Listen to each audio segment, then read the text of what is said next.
Hey, now. Hey, everything working today. All right. Good morning, everybody. What's happening? Welcome to the show. Oh, man. Ooh. Whoa. Hey, now.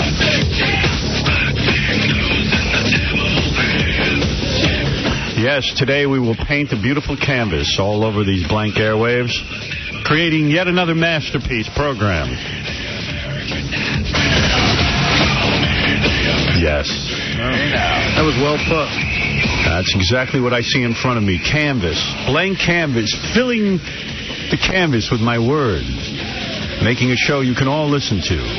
All of you, my audience. You're the Jackson Pollock of radio. Yes, I will splatter and drip all over your air. After all, what are we but blank air, ready to be filled? Thank you. Think about it. What? What are we but blank air, ready to be filled? We are blank air? Yes. Yes. You obviously don't understand. I don't. No. I never thought of myself as blank air. You are. You're blank air. That's what you are. Hey, anybody want to be an intern for us? Work for free? Come on. It's fun. Come on down. 𝗦𝗵cie says it's that time again where I have to solicit for interns, for free workers. Please, give us your work for free. Yeah, and we'll see that you get half a college credit or something. Yeah, it really won't mean much. We'll see that your family will never speak to you again.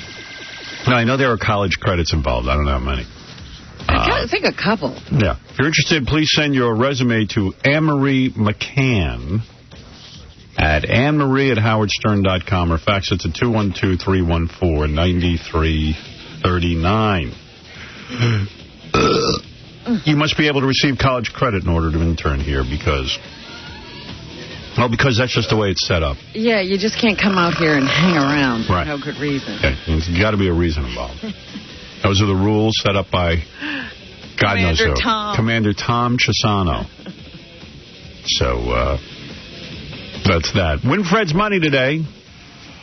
And someone named 𝗦𝗵cie_𝗿𝗱 from the movie Jeepers Creepers 2. That's got to be some movie. 𝗦𝗵cie_𝗿𝗱? 𝗦𝗵cie_𝗿𝗱. 𝗦𝗵cie with me cocksman-like attitude. I put a cox on you. Nicky Cox is coming in, huh? No, 𝗦𝗵cie_𝗿𝗱. I Cox. I Cox. Hey, matey. Nicky Cox. Nicky Cox. And Drew Suckymore. What? Yes.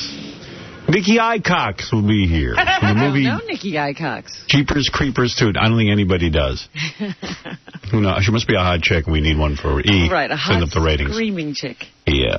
We noticed that on E, whenever I interview a guy, the ratings don't do that well. They plummet. When there's a chick on, they do well. See? Even if the guy is like Jim Carrey? Well, Jim Carrey's an exception. He's like a hot chick. Yeah, he's ratings proof. Yeah.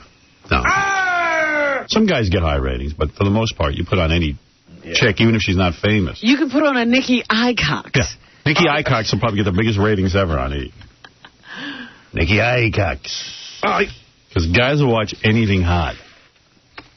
And not even not so hot. I was watching I'm into this TV show I watch once in a while, the Pepsi Smash. You ever watch it? I don't know what that is. It's a TV show sponsored by Pepsi, and they have a concert setting, and various singing stars come out and sing, and Pepsi gets to put their logo all over it. Where do you see this? I don't know. Somebody tapes it for me. Oh. I have people taping shows, and I watch it, and they had Jewel on with her miniskirt, you know. Oh, really? I'm not buying it. This conversion that Jewel has, where she now dresses sexy and wants to be a pop star, I'm not buying it. She's self-conscious doing it. Like, she tries to even dance during one of her songs, and you can tell she feels like a douche. Right. Dancing isn't her thing. Yeah, you got to be a big, dumb idiot. A bubble-headed idiot. Yeah, you got to be a moron. Like, Like, I never knew who Jessica Simpson was. But evidently she is a pop star and has a reality show on TV with her husband. And I was reading a review of it in the newspaper. It hasn't started yet, has it? No. This new reality show? No, but there's a review of it, and they said she's got to be the dumbest person in the world. She was eating tuna fish, and she says to her husband, "Is this chicken or tuna?" And the husband goes, "Well, shouldn't you know that?" And she goes, "Well, I know it's supposed to be tuna, but it says chicken of the sea, so is it chicken or tuna?" Oh, my goodness. And she Are goes, you kidding? She goes, "I just said something really dumb, didn't I?" And they say she's the stupidest person they've ever seen. So someone like her is not self-conscious as a pop star. She can sing and dance as a pop star. Right. Yeah. Chicken of the sea. Is it chicken or tuna? I mean, it tastes like tuna, but it does say chicken. Jewel knows the difference between chicken and tuna. That's why she can't be a pop star. That's what's holding her back, yes. You know. Smart people can't be... Einstein couldn't have been in the Backstreet Boys. You know. This is our newest member, Alfred Einstein. Albert. Be a little self-conscious. No, this is Alfred. Alfred Einstein. So, I think that Jewel isn't going to make it with her new thing. She's going to have to go back to her old thing? Yeah. Being a hippie, singing about her hands. Get back in those jeans. Yeah. Mad if you stare at her breasts. Yeah, that's the kind of chick she is, and will never change her colors. Mel Gibson has announced a new movie he's putting out, Freddy versus Jesus. Now listen to this. Freddy Krueger will fight Jesus. Well, who's going to win? Jesus, because it's Mel Gibson. He loves Jesus. Freddy versus Jesus. Well, that's not right. Yeah, I'd watch that. I would love to see Freddy versus Jesus. Well, Jesus is never cast in any of these great roles. No. I'm thinking of putting Jesus in a lot, like in Pretty Woman. Yeah. Jesus is Richard Gere. You know, Jesus has always got to be unsmiling and on his way to the cross instead of having a good time. You know, Mel Gibson is a super religious guy. In fact, I'm sure I was being scammed, but somebody sent me an article from the Internet that supposedly aired on Paul Harvey, which I don't believe. Did you read that, Fred? Yeah. Did you believe that at all? Yeah, it was one of those things I'm going like... Where is that? I sent that strictly because I'm going like, where does this come from? This is really weird, because... it's very involved. I'll read... Oh, wait, I have it. It's an intricate plot. Yeah. Oh, here it is. I have it right here. Here's a story by Paul Harvey. Now, I don't know if this is real. Allegedly. Years ago, a hard-working man took his family from New York State to Australia to take advantage of the work opportunities there. And part of this man's family was a handsome young son who had aspirations of joining the circus as a trapeze artist or an actor. This young fellow, biding his time until a circus job or even one as a stagehand came along, worked at the local shipyards, which bordered on the worst section of town. Walking home from work one evening, this young man was attacked by 5 thugs who wanted to rob him. Instead of just giving up his money, the young fellow resisted. However, they bested him easily and proceeded to beat him to a pulp. They mashed his face with their boots, they kicked and beat his body brutally with clubs, leaving him for dead. When the police happened to find him lying on the road, they assumed he was dead and called the morgue wagon. On the way to the morgue, a policeman heard him gasp for air, and they immediately took him to the emergency unit at the hospital. When he was placed on a gurney, a nurse remarked to her horror that this young man no longer had a face, with each eye socket smashed, his skull, his legs, his arms fractured, his nose literally hanging from his face. All of his teeth were gone, and his jaw was almost completely torn from his skull. Although his life was spared, he spent over a year in the hospital. When he finally left his body may have healed, but his face was disgusting to look at. He was no longer the handsome youth that everyone admired. When the young man started to look for work again, he was turned down by everyone just on account of the way he looked. One potential employer suggested to him that he join the freak show at the circus as the man who had no face. And he did this for a while. He was still rejected by everyone, and no one wanted to be seen in his company. He had thoughts of suicide, and this went on for 5 years. One day, he passed a church, seeking some solace there. Entering the church, he encountered a priest who had saw him. this has got to be a fake. Yeah. Who had saw him sobbing while kneeling in a pew. That's the clue. No. The priest took pity on him and took him into the rectory where they talked at length. The priest was impressed with him to such a degree that he said that he would do everything possible so that he could restore his dignity in his life if the young man would promise to be the best Catholic he could be and trust in God's mercy to free him from his torturous life. The young man went to Mass and communion every day, and after thanking God for saving his life, asked God to only give him peace of mind and the grace to be the best man he could ever be in his eyes. The priest, through his personal contacts, was able to secure the services of the best plastic surgeon in Australia. There would be no cost to the young man, as the doctor was the priest's best friend. The doctor, too, was so impressed by the young man, whose outlook now on life, even though he had experienced the worst, was filled with good humor and love. The surgery was a miraculous success. All the best dental work was also done for him. The young man became everything he promised God he would be.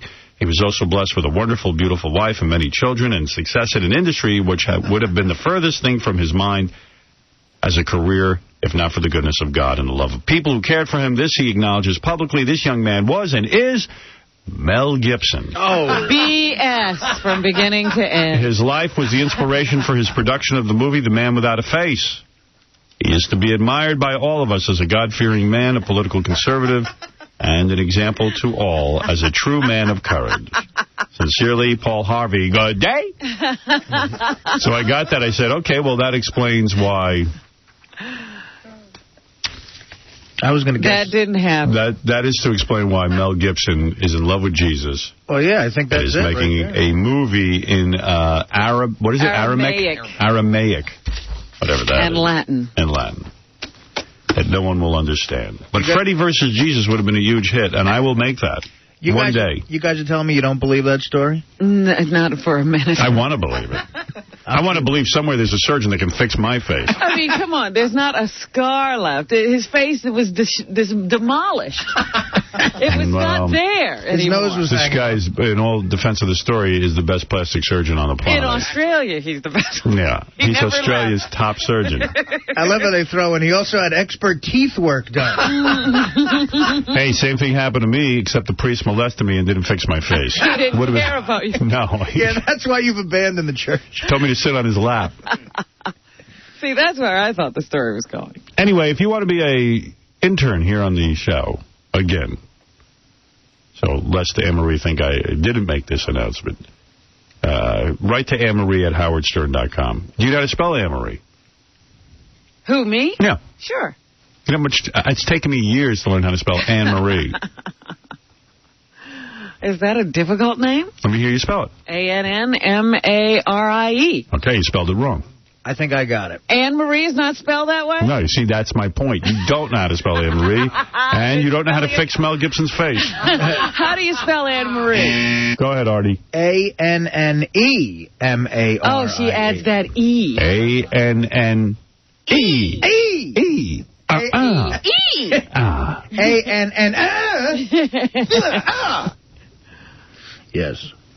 Well, there it is. All right, so with an E, is that Anne-Marie? Anne-Marie at howardstern.com or 212-314-9339. You can fax your incredible college resume. Make your story at least as good as that fake one about Mel Gibson. Right. Feel free to lie on your resume. Might impress us. Believe me, any resume will do. Anything that's even printed would probably... Yeah, just put your name on a piece of paper. Why doesn't someone bring that up to Mel Gibson in an interview? Well, because it's not true. Well, because no one wants to do our show to be interviewed. That's the first question you'd ask him. Well, why don't you want to be interviewed and answer our questions? Later this week, Arnold Schwarzenegger will call in. He's not afraid. You know what? He's going to debate the top candidates for this California governorship. Well, then we have to prepare him for the debate. Yeah. William Shatner's dropping by later in the week. Okay. We always like when he comes by, the captain of the Star Trek. He's always up to something. Fans of porn star Joe Kelly will be treated to a delightful appearance. What? Is that a big fan base? That's a big deal. Okay. Jeff Currow. He's coming in? He's going to come by. How did we get him? Yeah. I'm coming in. Thank you. Coming soon, David Spade. Let's go, baby. Can't wait. There's a new movie coming out. When is that movie coming out? I've been seeing the previews for months now. Dickie Roberts, it's called. And I don't know when it's coming out. I think the plan there is never to have it come out. It's a big build-up. It's a lot of hype. Yeah. You know, I think it's like September 5th. I'm not positive, but I think. I'm not positive. I'm not sure, but I think it's September 5th. 𝗦𝗵cie𝘄𝗿𝗱. She'll be here today. She'll be here today. 𝗦𝗵cie𝘄𝗿𝗱. What kind of a name is 𝗦𝗵cie𝘄𝗿𝗱? Like Nicky Earcock. That's right. This is 𝗦𝗵cie𝘄𝗿𝗱. All right, we got to take a break. We'll be back with the whole show right after these words. I think 𝗦𝗵cie𝘄𝗿𝗍 is a moron. He's pathetic, he's low-class, insensitive, a self-promoting sleazeball. I also think he's funny as hell. He cracks me up all the time. You know what I'm saying? I'm always laughing. I turn it on and go, this guy's good. The Howard Stern Show. You're soaking up the Howard Stern Show like a sponge. There's more where that came from on 104.1 WBCN. Howard Stern Doggy.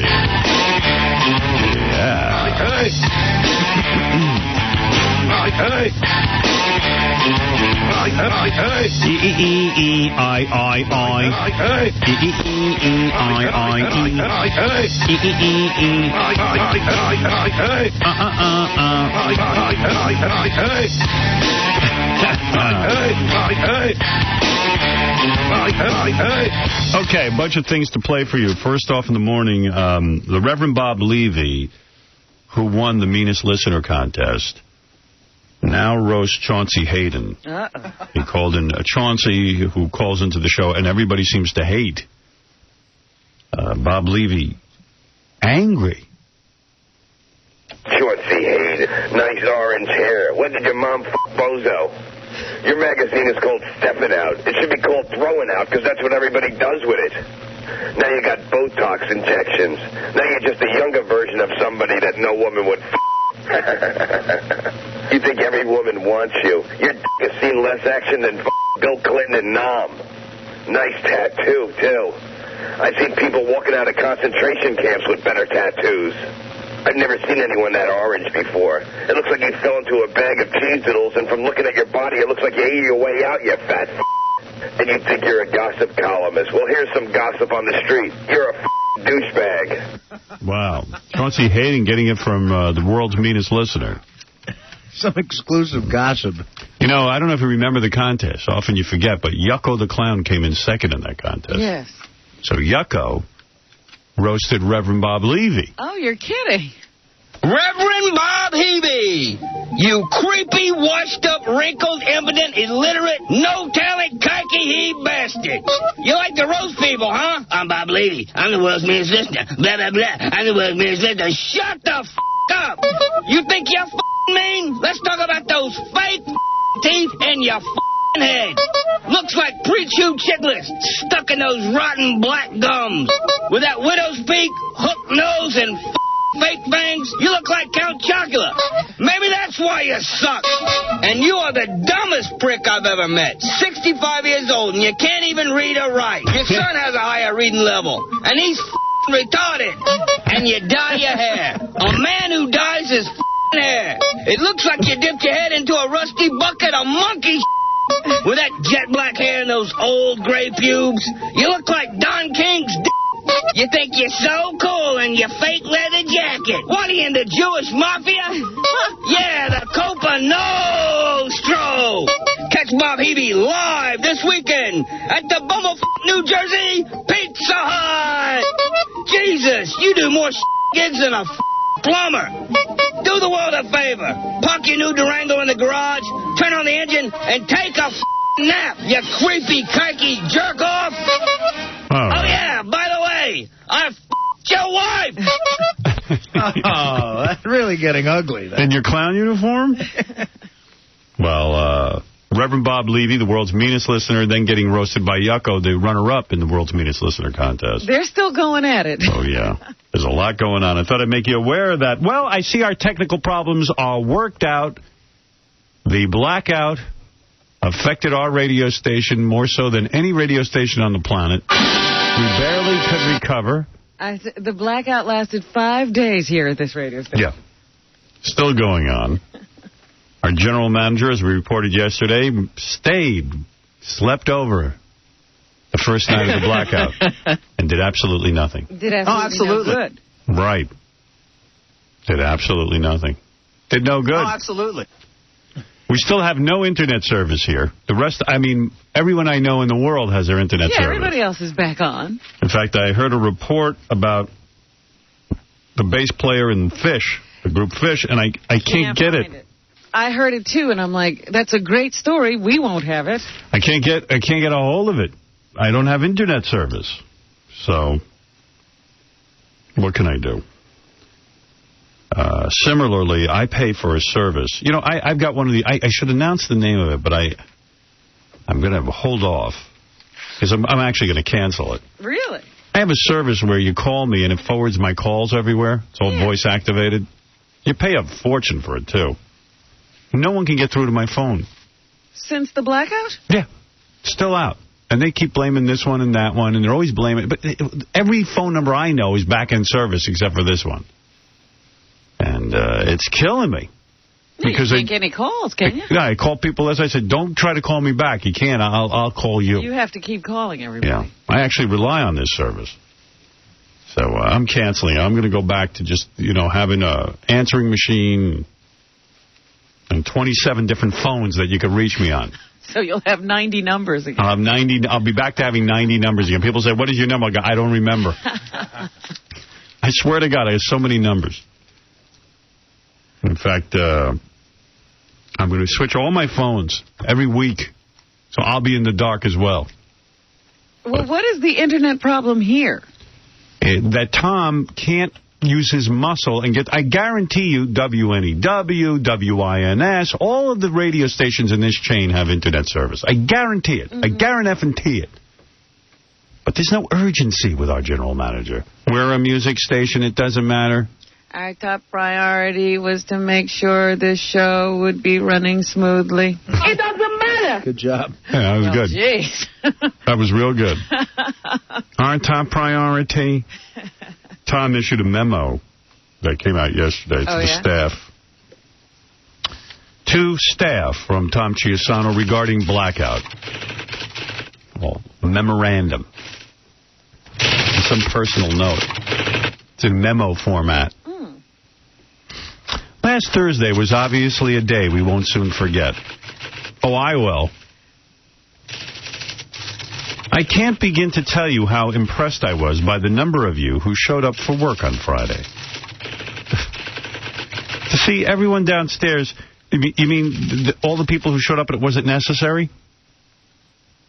To see everyone downstairs hoping to get into the building on Friday reminded me of what a great staff of dedicated professionals WXRK Radio is lucky to have. So, to those of you who showed up for work, and especially those who made an extra effort over the past 4 days, and you know who you are, thank you. I made no extra effort, so I guess I'm not included in the We're memo. not included. None of us made any effort. It's a great pleasure to work with people who really care. I know Tom really cares. It's just he doesn't get anything done. That's the sad part. It doesn't go beyond the caring. I think for the most part, this memo is directed at thanking himself. Yes, because he stayed. He stayed and did nothing, which was a complete waste of time. He saw himself downstairs. I stayed here. I went up and down to make sure the staff had their food. I was so happy to see the building. Someone said they saw him staring at a wall at one point because there was no TV, really nothing to do. And he was staring at the wall. Thinking. I wonder how long that went on, that he just sat there staring at the wall.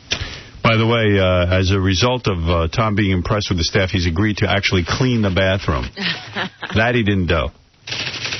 Yeah, there was a lot of time to do that the other night. When are people supposed to be able to go and talk about raises? Remember they delayed that this year? No, that didn't. Wait a second. That is not now. Disregard this memo. I'm taking it back. Everybody should have that memo when they go to sit down for that talk. During the blackout, I walked up 14 floors, even though it's only 13. I did an extra floor. Once I did it backwards. Oh, yeah, that was the big story. Yeah, can you imagine? I walked up backwards. Why? Why would you do that? Why would you walk up backwards? That means you really had nothing to do. It doesn't make any sense. No urgency there. Yesterday he came in and said, I walked up the steps backward. I was like, okay. And what? I thought I was going, but I was coming. Yeah. Once I did it sideways. Once I blindfolded myself. But why? I don't know. Then I hopped on one leg. Then I counted to 100 by threes. 3, 6, 9, 12, 15, etc. Then I broke it up by staring at the wall. He walked up backwards. What was that all about? He Exercise? never said that, you know, what that was all about. He was just making so many trips, I guess, to make it a little more interesting. He decided to do it backwards once. Our general manager walked up backwards. One time I skipped to my Lou, my darling. I want to break the Guinness record for backward walking.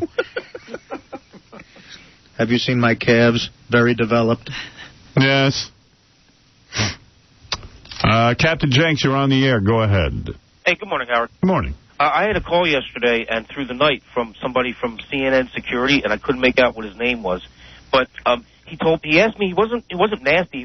He was quite nice, and he asked me to please stop making calls and that he was going to contact the Howard Stern Show and ask you to stop putting me on.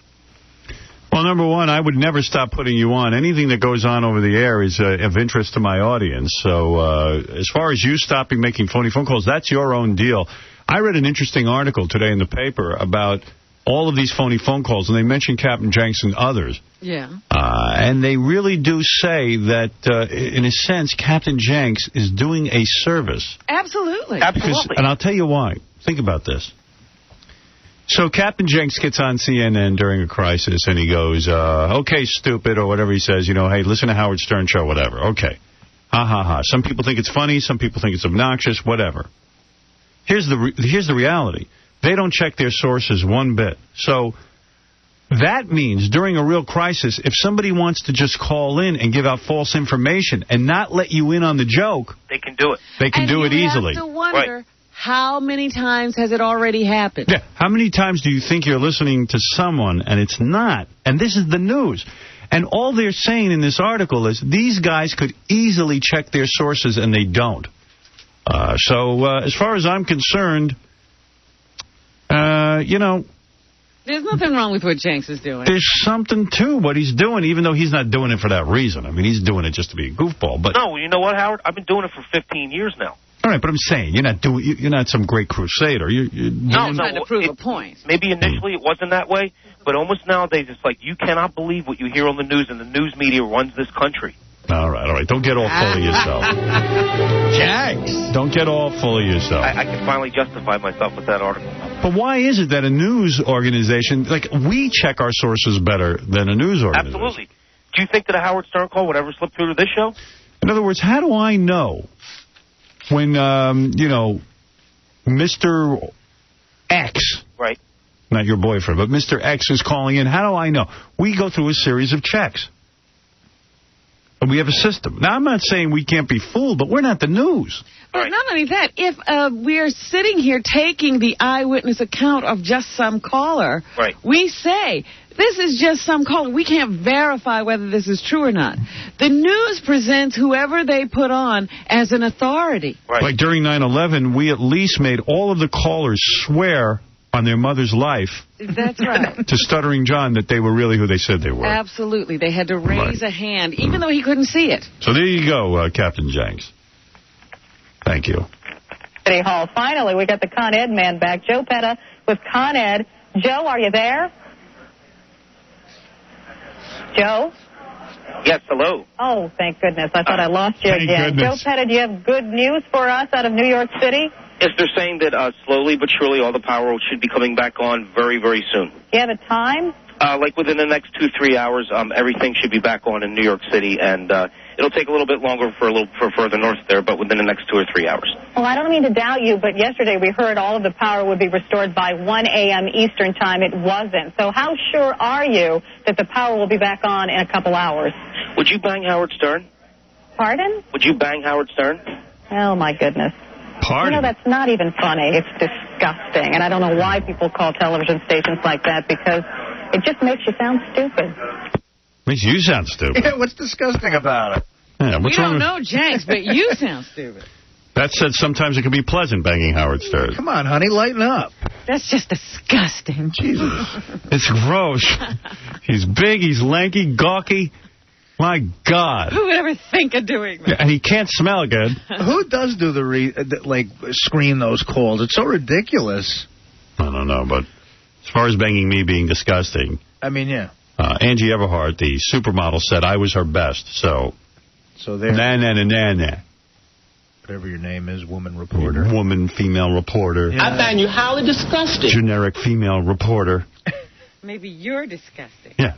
Maybe I don't want to bang you. You ever think of that just because you're hot? Although probably I would bang you. Yeah, I heard that chick was hot that he was talking Like about. the fact that you're disgusted by me makes me want to bang you more. That's all. Simone, go ahead. You're on the air. Go ahead.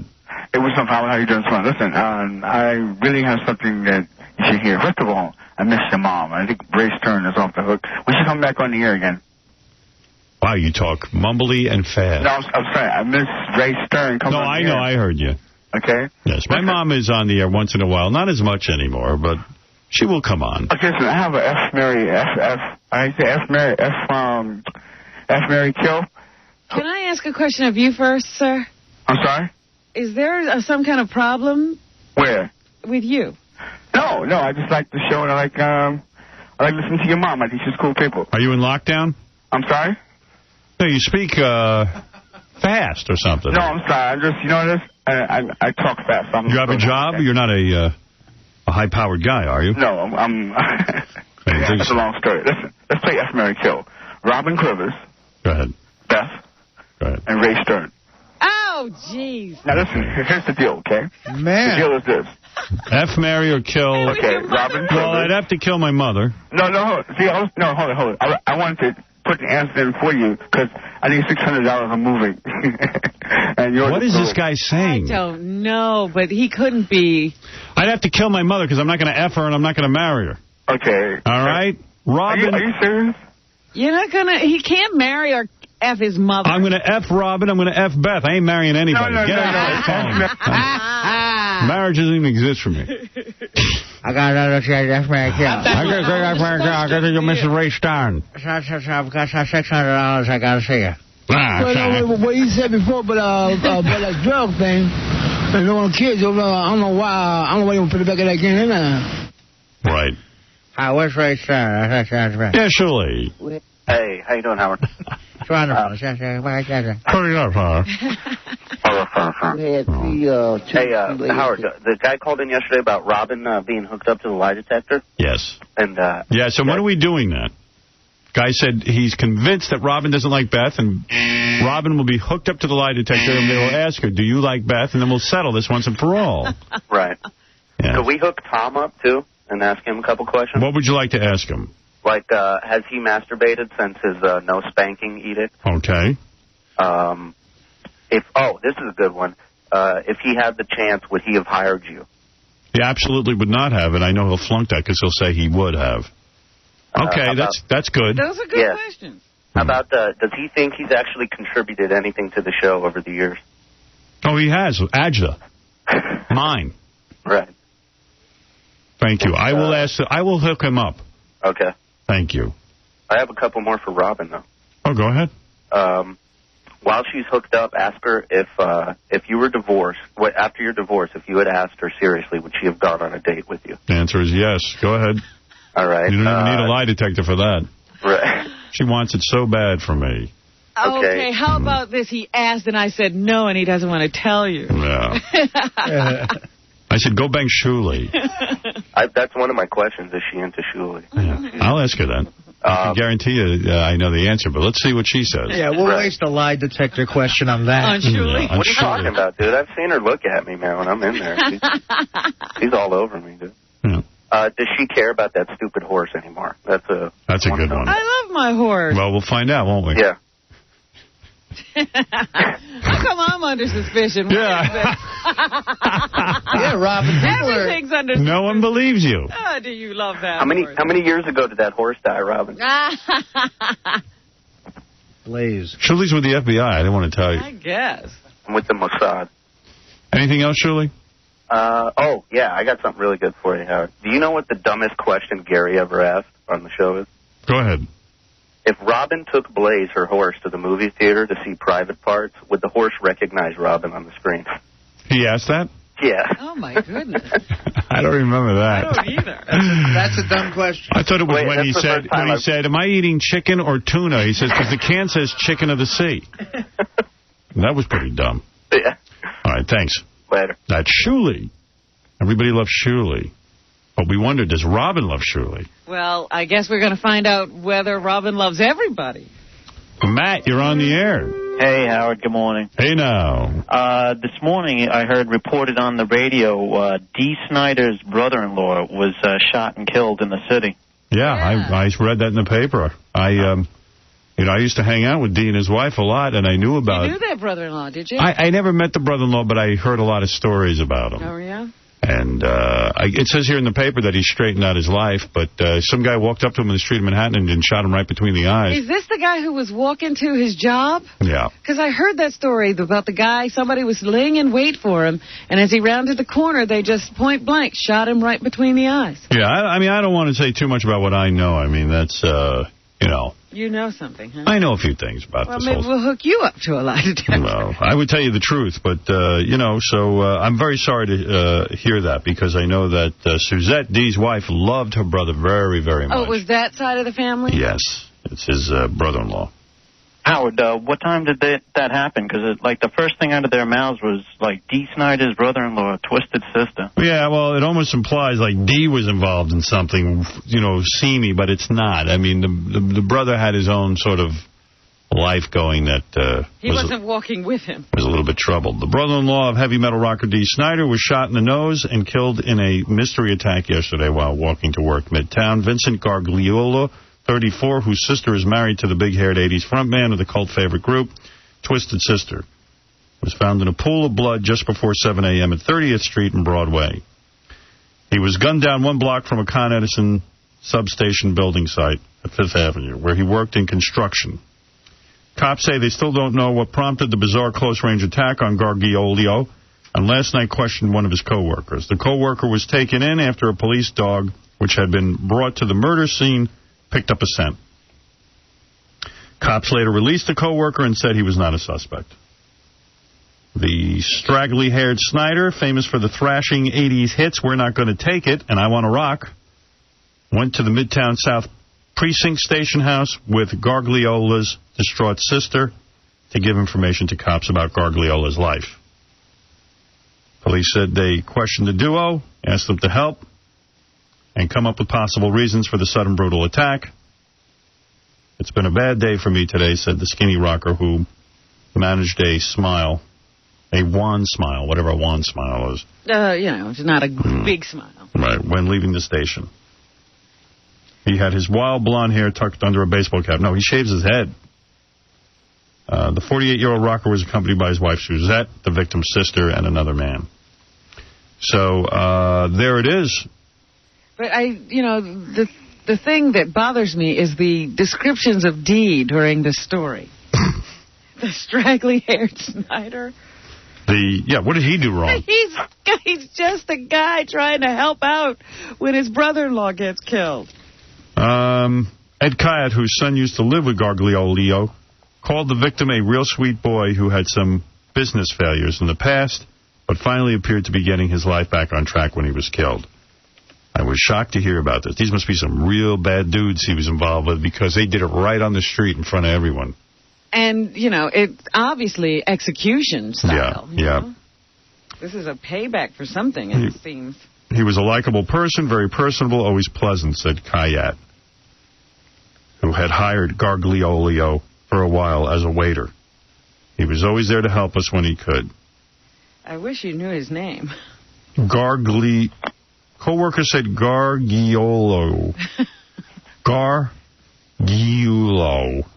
Gargilo is probably. Is it Gargilo? Or Gargilo. Or Gargilo. Gargancho. Co-worker said Gargilio was married. Cop said the dead man was related to the family that founded Gargiulo as a famous Coney Island Italian eatery. Snyder lost a job last year as a morning radio jock in Hartford, but he's still got a weekly syndicated radio show feature, whatever. So, sorry to hear that. I know Suzette was close to her brother. Very close. And, but I'm sure we'll hear more about it. And it's a sad story. Hey, Howard. Yep. I just want to, thank you for, years of great radio, man. You really make my mornings worthwhile. Well, thank you. Thank you for saying that. Many times I get email and things, people put me down and say I suck. But to hear a compliment once in a while helps. Your hero, Howard Stern. Thank you. Well, God bless you. Thanks. God bless you. Bye now. Goodbye. Hey now. Not bye now. Hey now. Hey now. Hey now. Hey now. Well, there's a story. There's also a story about how John Gotti wanted to kill Sammy the Bull Graviano. Whatever, however you say that. Sammy the Bull Garvano. Gavone. Gavano. Gravano? I don't know. Gravano. I'm having trouble with a lot of these names. A lot of the vowels are throwing you today. A lot of these crazy eye-tie names. Right, you can throw me off.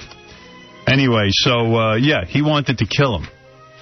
Well, why not? He had ratted out everybody in the I don't know how they family. couldn't. I figured a mob can kill anybody. But you see, did you? From what I hear, Sammy the Bull said, "Come get me, I'll kill you first," and they both missed. Yeah. Well, supposedly Sammy got arrested before they could kill him. Well, no, they said that they actually sent some dude with a bomb to Arizona at one point. They didn't find him. They're saying there's all kinds of problems with the Man Show. I think those guys are coming in soon. What kind of problems could there be with that? I don't know. It's, Adam and Jimmy Kimmel used to do that show called The Man Show on Comedy Central. Mm-hmm. And The Man Show is geared toward men that, are horny, like our show. And they have chicks on there called the Juggies. Right. Chicks who just, hot chicks who bounce up and down on trampolines. Right, like stripper It's a jiggle kind of event. Yeah. So now the Juggies are complaining because they don't like the new hosts, Doug Stanhope and Joe Rogan. They don't. No. Because evidently Joe, according to the article, fired one of the Juggies and brought in one of his own chicks who he knew, who was a friend. And evidently she was no good at jumping up and down on the trampoline, so they got rid of her. And how could they make this a problem? I don't know, but But according to page 6, there's all kinds of problems with the Juggies. Those Juggies. Yeah. And I know the other guy, the Stanhope guy was coming in, right? But what, Joe Rogan wasn't? I don't know. Joe had one Juggie fired so he could hire some girl he liked, says a source close to one of the busty beauties, but it didn't work out. She wasn't any good, and they had to let her go. She wasn't any good. How does that not work out? I'd love to see how she failed. None of the Juggies, the girls, think the new hosts are as funny as Jimmy Kimmel and Adam Carolla. Oh, dear. News of the jilted Juggies is just the latest in a beehive's worth of bad buzz surrounding the new Man Show. Epitomized by a scathing 0-star review by the Post's Adam Buckman. Yeah. Well, I think it's kind of funny. Well, this story certainly is funny. The chicks on the show are revolting. Yeah, what are they, comedy critics, the Juggies? You guys aren't as funny. Yeah. You suck. You're not as silly. It can't be. So anyway, that's going on in the world of Comedy Central. I watched Comedy Central the other night because I wanted to watch the roast of Dennis Leary. Yes. And it was odd to me. On the one side of the roast, like of the dais, if you will, is all the comedians who know how to roast. Funny guys like Mario Cantone and Nick DiPaolo, these kind of guys. And then on the other side, Dennis Leary sits with all his celebrity friends like Kiefer Sutherland, Elizabeth Hurley. The unfunny people. All the unfunny people, but he sits there with them, The unfunny famous people don't say a word. They just sit there for no reason. And he kind of sits apart from the comedians. Huh. Like the comedians are some kind of scumbags. Right. And then, but the comedians are the only ones who get up and are funny. The rest of these people aren't funny. They don't do anything. They're like court jesters to this royal family. It's not funny. It's not fun. Yeah, but I'll tell you, a lot of the comedians were funny. Mario Cantone was funny. Right. This guy who comes on our show, Nick DiPaolo, is funny. Always funny. Always funny. Colin Quinn was great on that. Colin Quinn was funny as hell. Yeah, he was great. And even he said, oh, you're sitting with your friends, and you're sitting with your new Hollywood friends and not the comedians. He pointed it out? He pointed it out. You know what I liked? I liked when they kept calling the guy with Elizabeth Hurley, like he looked like a little fruity or something. Yeah, that was good. So I was watching this, but there's a lot of, like, celebrity drop-ins, and it was very unfunny, that part. You could have whittled this show down to about 20 minutes. Gina Gershon got up and did a song, which was unintelligible. But, boy, she looked good. Yeah, she looked sexy. Can she sing? You know, who cares is the proper comment. I don't know. It was like one of these goofy songs, and I didn't understand the words. Oh. Man, that outfit was hot. She was. But she looked great. Yeah. I thought she was coming in, Gary. What happened to her? I remember you promoting it. But she's coming in like in October. October? I can't wait. This is like that Spade movie. You don't start promoting it in the summer. Yeah, October. What month is this? Well, no, she's got 2 movies coming out, and one's coming out soon, but the one she really wants to promote, she wants to promote both, but the one she really wants to come in for is coming out in October. All right. You better hurry up. October. But she looked good. But I don't know about the song. I didn't understand one of the words. I had the mute on for it. There you go. I watched it, though, because she looked good. Yeah. I got to take a break. We'll be back right after these words.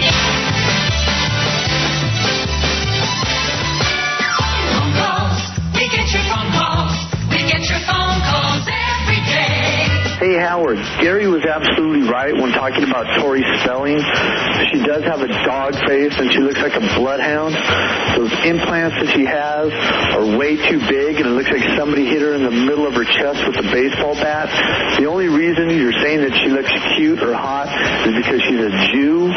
She's ugly, and if she was Italian, Irish, Hispanic, even black, she would be considered ugly, but Jews are so damn ugly that she is good-looking for a Jew. That's what you should say.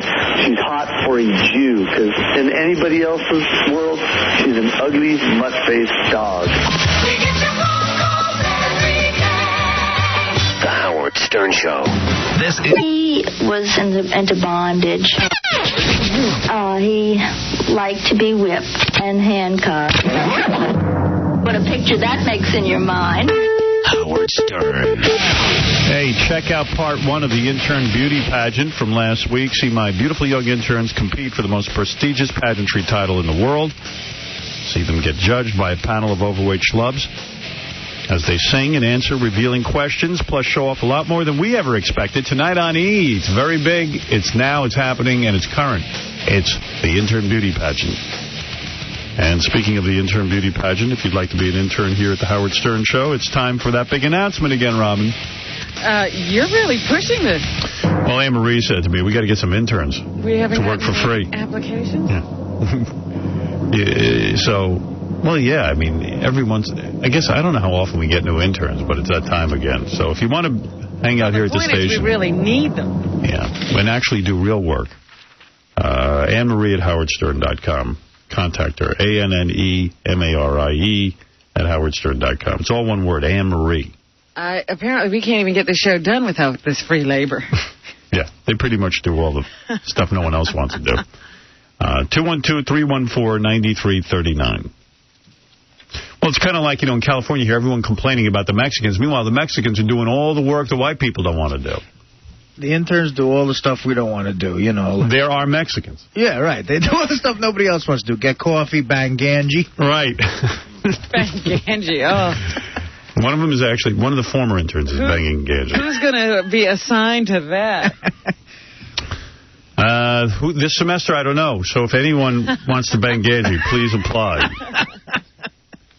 All right, just a bunch of tape laying around here that might be interesting to you. I thought this was kind of interesting. Demolition Man, the movie, Sandra Bullock, Sylvester Stallone. It was kind of a premonition here. I have, in fact, perused some newsreels from the Schwarzenegger library. And that time that you took that car... Hold it. The Schwarzenegger library? Yes, the Schwarzenegger Presidential Library. Wasn't he an actor when you... He was president? Yes. Even though he was not born in this country, his popularity at the time caused the 61st Amendment, which states that... I don't want to know.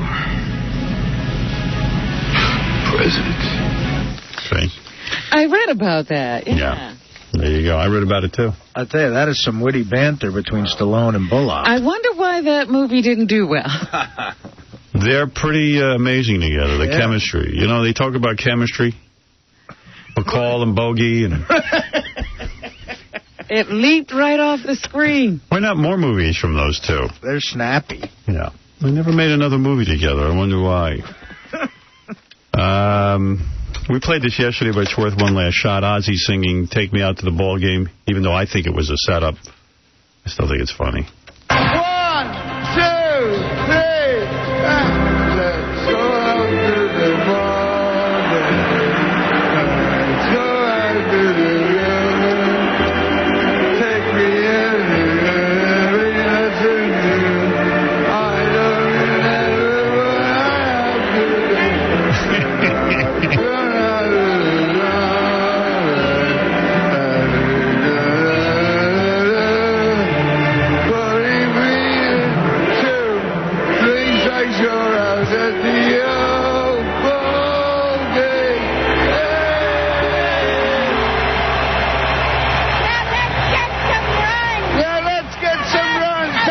Come on, calm down. There they are, Ozzy and Sharon at the ball game. You know, Ozzy's a professional singer. That was my point yesterday. That I don't believe that he can't sing Take Me Out to the Ball Game and get some of the pitch and the key right. You're not buying it. I'm not buying it. I thought this was funny. There was a show on MTV. They're getting excited about their Video Music Awards that are coming up. Yes. And they have the history of the Video Music Awards. Of course, I'm always mentioned because I was Fartman 100 years ago. Right. But they can't get over it. They love that. Every year it's brought back. Yeah. But I think the funniest story, and I hadn't heard this before, is the Michael Jackson story. Listen to this one. The VMAs was Michael Jackson's birthday. Same date. Coincidence.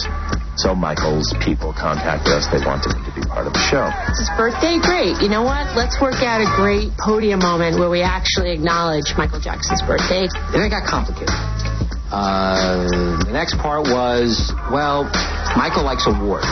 They had it in mind that wouldn't it be great if Michael got this award, this Artist of the Millennium Award? And we kind of felt, well, no such award exists, and we're not going to make it up to have him come. This award thing just wouldn't go away, Then the communication breakdown came, because we were pretty adamant that all we were doing was presenting him a cake with a little musical note on it that was shiny, because he likes shiny things, and Brittany was going to come out and say happy birthday. It just so happens to be someone special's birthday. I consider him the artist of the millennium. So happy birthday, my friend, the king of pop.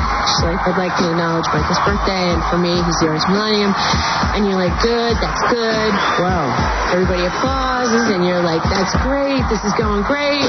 Thank you very much. And then he just stepped right into it and gave the speech, and you're all like, oh, no. If someone had told me that one day I would be getting, as a musician, the Artist of the Millennium Award, I wouldn't have believed it.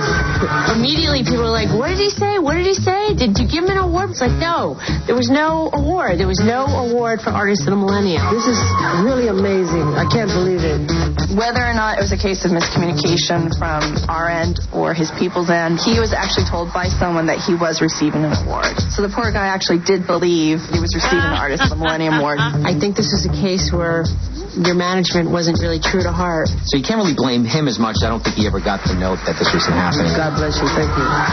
Later on, that incident with Michael and his baby in Germany, if you read those stories closely, he was there to accept the Artist of the Millennium Award. It's funny. That's a riot. Yeah, he's pathetic. He wants awards. He loves getting awards. Jeez, he's an oddball. I mean, but like, unbelievable oddball. Yeah, you can't even reel him in anymore. No. He's so far out there. He's way gone. I would like an Artist of the Millennium Award. Yeah, well, you don't have one. What part of that don't you understand, you whack job? And then they do mention me in my Fart Man appearance yet again. You want to hear that? Yeah. Okay. By the way, the girl in this piece mentions a story I don't even remember, but it doesn't mean it didn't happen. I just don't remember it. Okay. The crowd would also go crazy for another celebrity pair. A pair of butt cheeks, that is. The Video Music Awards in Fart Man was one of the defining moments in my career. When MTV approached me to come on, they said, gee, you know, you can do whatever you want.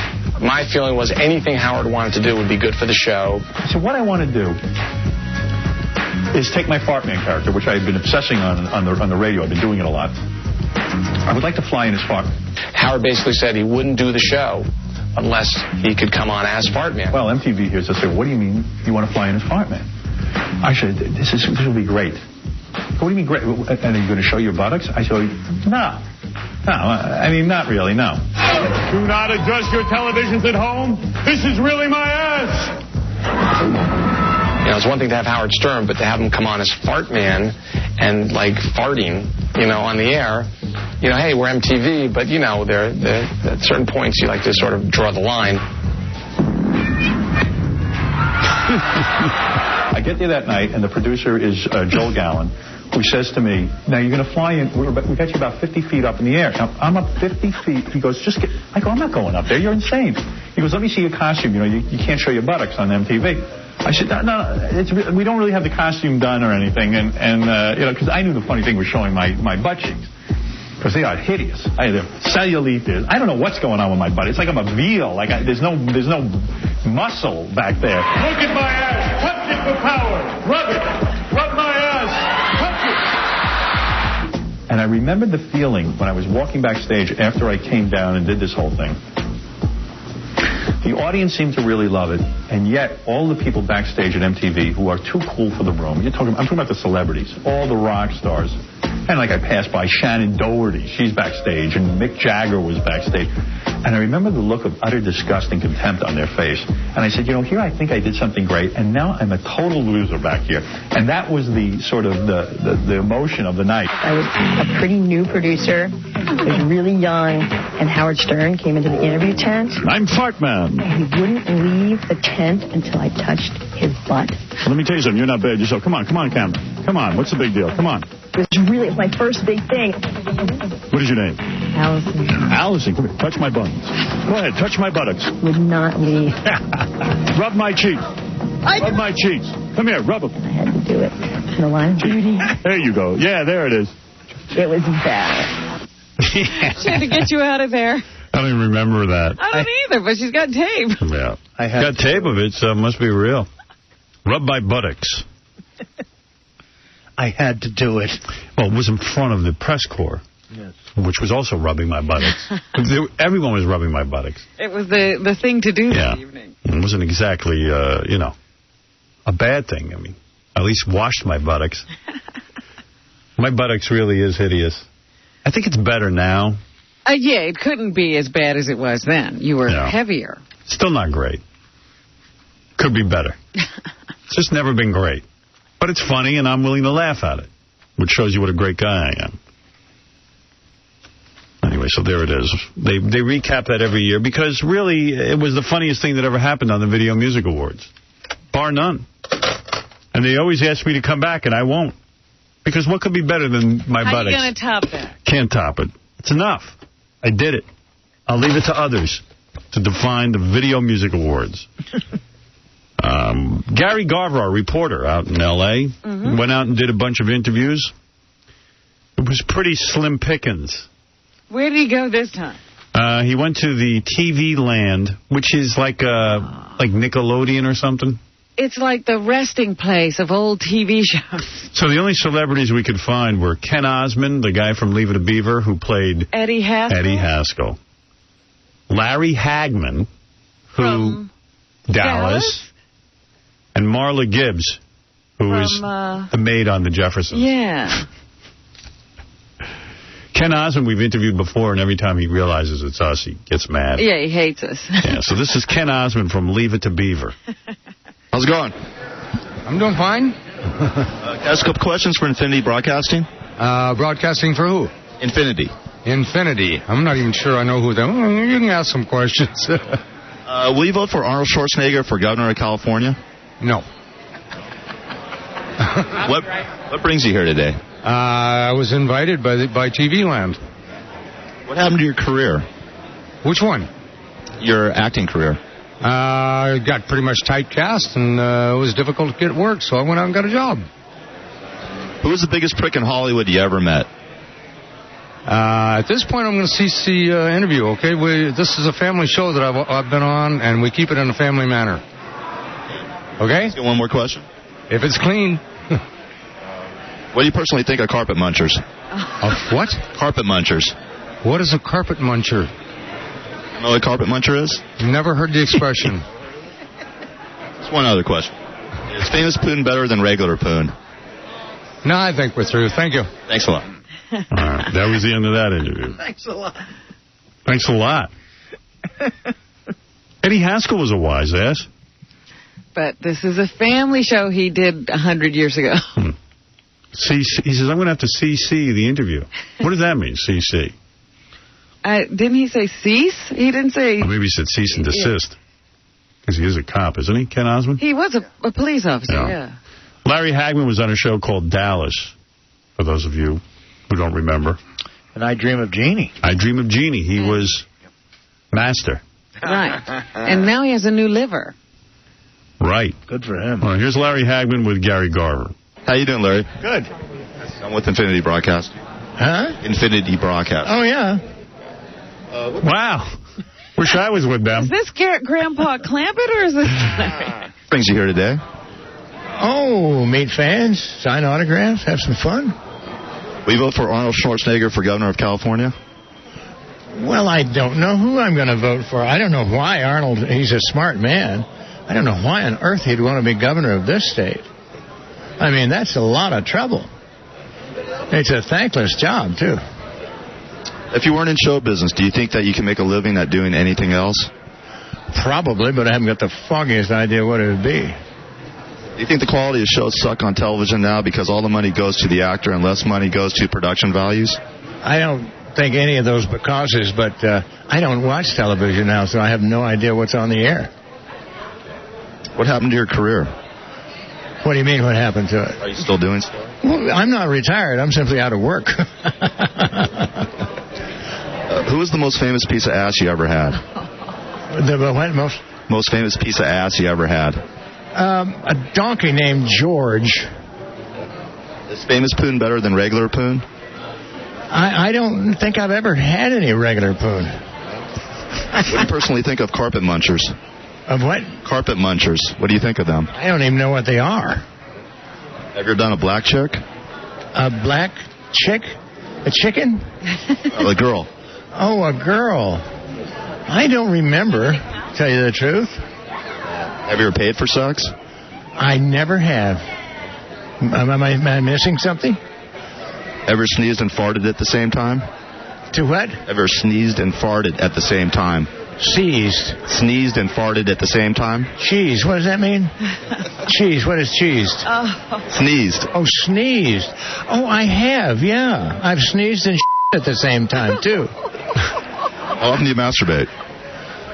Whenever possible. And how often do you engage in anal sex?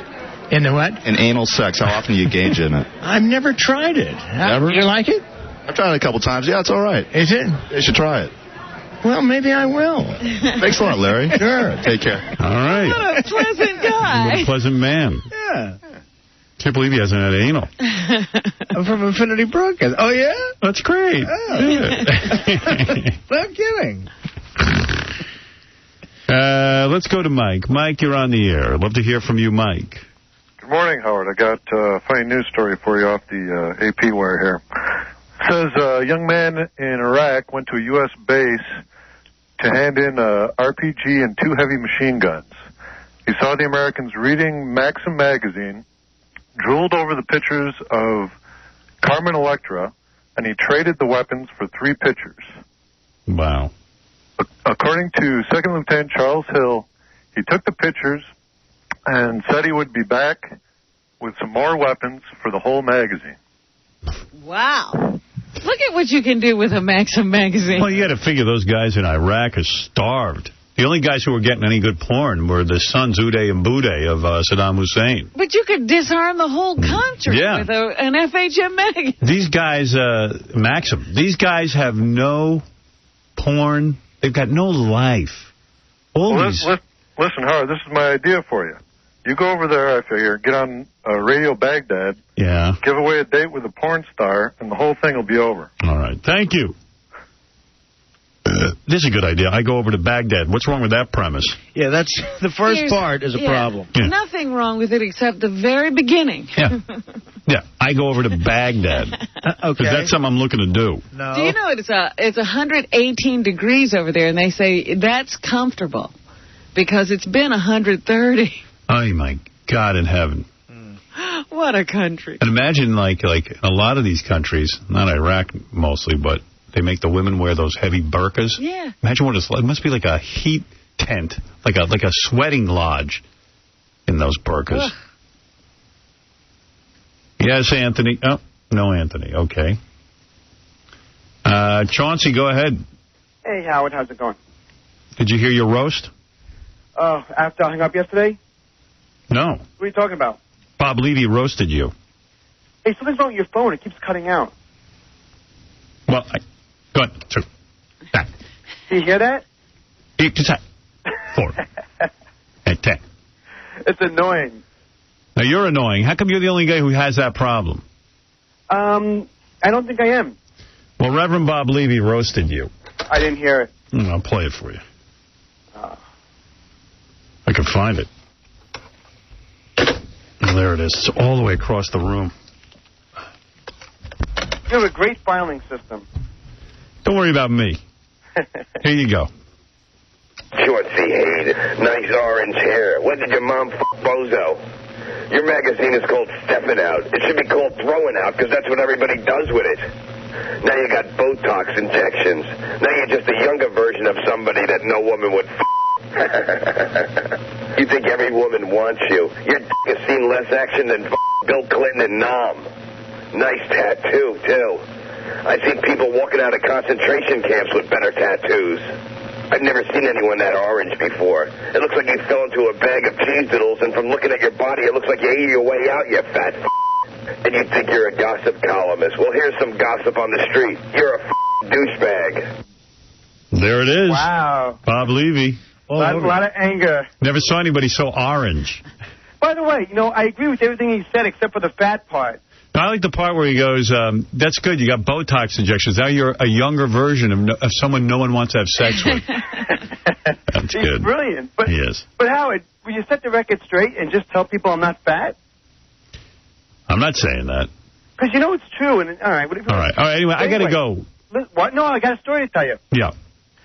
Do you know Lisa Guerrero, the sideline reporter from Monday Night Football? No, but go ahead, yes. She's beautiful. Anyway, this is what she tells me, and it's absolutely amazing. She's keeping a diary of every athlete who's messing around on their wives, and she's writing a book about who's cheating on who. Oh, what a bitch. See, this is what happens when you let broads down on the sideline. You can't do it. Can't do it. Now, how is she going to interview athletes when they know that she's actually keeping a diary of what she hears in the locker room? Hey, Chauncey, that's nothing. You got to hear this one. What's that? I know a guy who was welcomed into Scores by everybody, and now he's writing an expose on them. Yeah. Well, if that was true, that would be amazing. Unfortunately, it's not true. All right. Thank you for the call. Okay. Oh, but one more thing, Howard. He's talking about what a snitch right, she is. She is. He's the same snitch. Yeah. No, one more thing. By the way, that story is completely false that you just said. And you're a traitor anyway. No, I'm not. That's false. This Scores lets this Chauncey in. They treated him like a gentleman and a king, and then he goes over to the Penthouse Club. Yes, and switches loyalties very easily. And then he gets on the air. He's talking about how great it is, and it's the best place, and this and that. After the way Scores treated you, shame on you. You know what? You're like a politician who's in the back pocket of Scores. I'm not in the back pocket of anybody. All I know is they treat me like a king over there, so I'm not going to sit and burn those dudes. I'm not burning them. You know what? You might see that as someone who's in the back pocket. I see it as someone who's loyal. No. There's no loyalty when it comes to strip clubs. And no loyalty. Why is that? So why do you expect Lonnie to sit there and treat you like a king? And Lonnie's such a nice guy, he still treats you like a king. Lonnie and I haven't spoken in about 8 years. Good. And the story isn't about Scores. It's about all strip clubs. Whatever. I heard Scores mentioned. No, you're crazy. So, I mean, you're talking about the chick on Monday Night Football. You're like that chick. You're a girl. I'm right. You're an orange-haired girl. I wish you knew. You're orange like a cheese doodle. There's no arguing with you because you have an agenda and you can't argue. Well, I'm right. No, I wish you were. Go ahead, Mike. You're on the air with Chauncey Hayden, the editor of Stepping Out. Come on, Howard. This guy's a douchebag. First thing he does, I see him on Flatbush Avenue at Avalanche, the bar, and he's drinking like a bum, getting out of control, picking up Jackie Connor. He's crazy. Out of control, these people. The bartender, Carter, is going to smack him up. All right, there you go. Well, is that true? I got to stop hanging out on Flatbush Avenue. Billy, you're on the air. Oh, Howard, why do you make us suffer with this guy, man? His voice goes right through you like a frickin' toothpick. He's crazy. All right. Get him off the air. Let's play a homeless game. All right, thank you. Let's play the homeless game. Anything. Just get Chauncey off. Anyway, Howard, before I go, I wanted to say one thing. Go ahead. David Wells is coming back and pitching on Friday. Yes. And you have to wonder if he went and saw your doctor friend. I talked to David Wells off the air. He told me he was going to go see Dr. John Sarno. But he hasn't yet. I don't know that he has or hasn't. I haven't heard back on the mound this Friday. Well, that's good. Yeah. All right, thank you, Chauncey. All right, Howard. No books about Scores. Thank you. Okay. Nobody needs that. Be a man. Greatest thing that ever happened to a guy is a strip club, and he's going to write about it and ruin it for everyone. He's going to expose what goes on in strip clubs. We spend 99% of our time telling our women nothing goes on there. Right. And he's going to sit and tell them that's not true. Well, he says that what he's really going to talk about is the behind-the-scenes at strip clubs, that you don't know what the girls' lives are really like. And what goes on. No one cares. We know what their lives the are. other point, that they're pathetic messes. Wants to think about that. Their fathers abandon them, and they drink heavily, and some of them do coke. Jose, you're on the air. Howard, good morning. Yes. Howard, I just want to mention something very interesting about 𝗪𝐶. Number one, the coming out process is a very difficult process.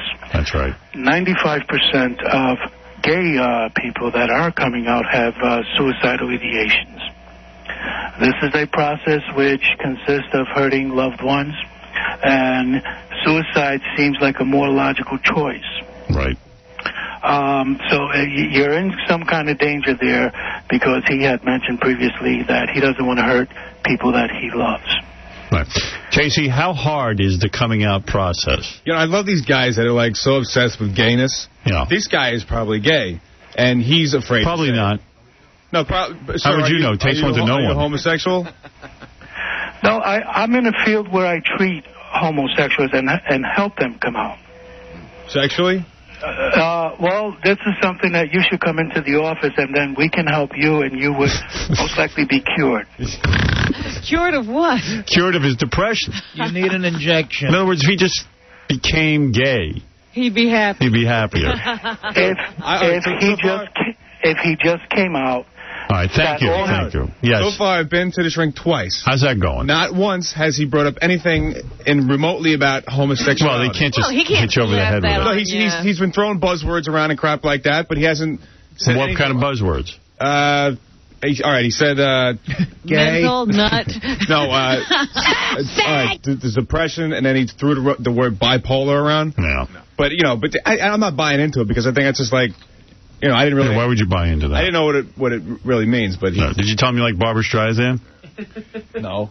No, in all seriousness, Casey's got you're on your medication now? Yeah. What are you on? Zoloft. Zoloft, all right. Is this the third medication? No, so he said it's probably the right thing. He said there's combinations or something. And you know what? I'm not even going to discuss your therapy with you. I'm not going to make a joke out of it. It is funny. No, it's not. Yes, it is. No, there's nothing funny about the fact that you probably should have been medicated years ago. Right. And the fact that you were delusional and the man you're paranoid. says you're in bad shape. Yeah, and the fact that the guy says you're in bad shape is not funny. He says, you know what it is to be medicated? I mean, you're really mental. Come on. Probably if everybody went to this guy, most people. No. I go to a psychiatrist. From the emergency room. And he doesn't say that you should be medicated? No. No. I go there to find out about myself. It's a learning process. I know too You're much really about ill. myself. You're mentally ill. No, I'm not. Some of these guys are pill pushers, though. See, Howard, you're functioning. You're doing all right. If you're not functioning, some of these guys just say, well, take a pill. No. Artie, no offense, you needed medication and probably still do. You and Casey aren't far apart. Well, no, that's because I wasn't functioning. Right. Hey, Howard. Yeah. One of the interns here, her sister had to spend the morning with us a couple of days ago because they got locked out of the apartment. Yeah. So her sister doesn't really know the show that well. And she turned to her sister. She's like, "Who's the cute gay guy that sits in the corner?" And she pointed to Casey. Yeah. Why the gay? Why? She said you were really pretty and gay. What could possibly be gay? I don't understand. I don't understand. You're gay. There's nothing gay. Once you come out of the closet, you'll be fine. See it up. Someone said that about me. I would just concentrate on the cute part. Yeah. Wow, I'm cute. It's beyond me. I don't know.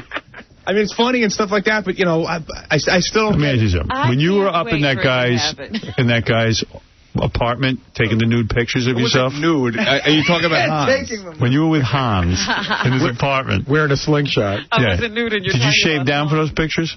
No, but every once in a while, probably 3 times a year, I shave my chest. All right. And then you grease up for the pictures? No, I didn't. You didn't oil yourself? No, I think it might have been maybe they spray water on you. All right. That's gay. To be in a man's apartment. Dude, it was a job. What? There was no job. Did you get paid? Eventually, yeah. All right. There shouldn't be any spraying of any kind. Exactly. No misting. But that's it's a all right. That's you sure that was water in your hair when you came out of there?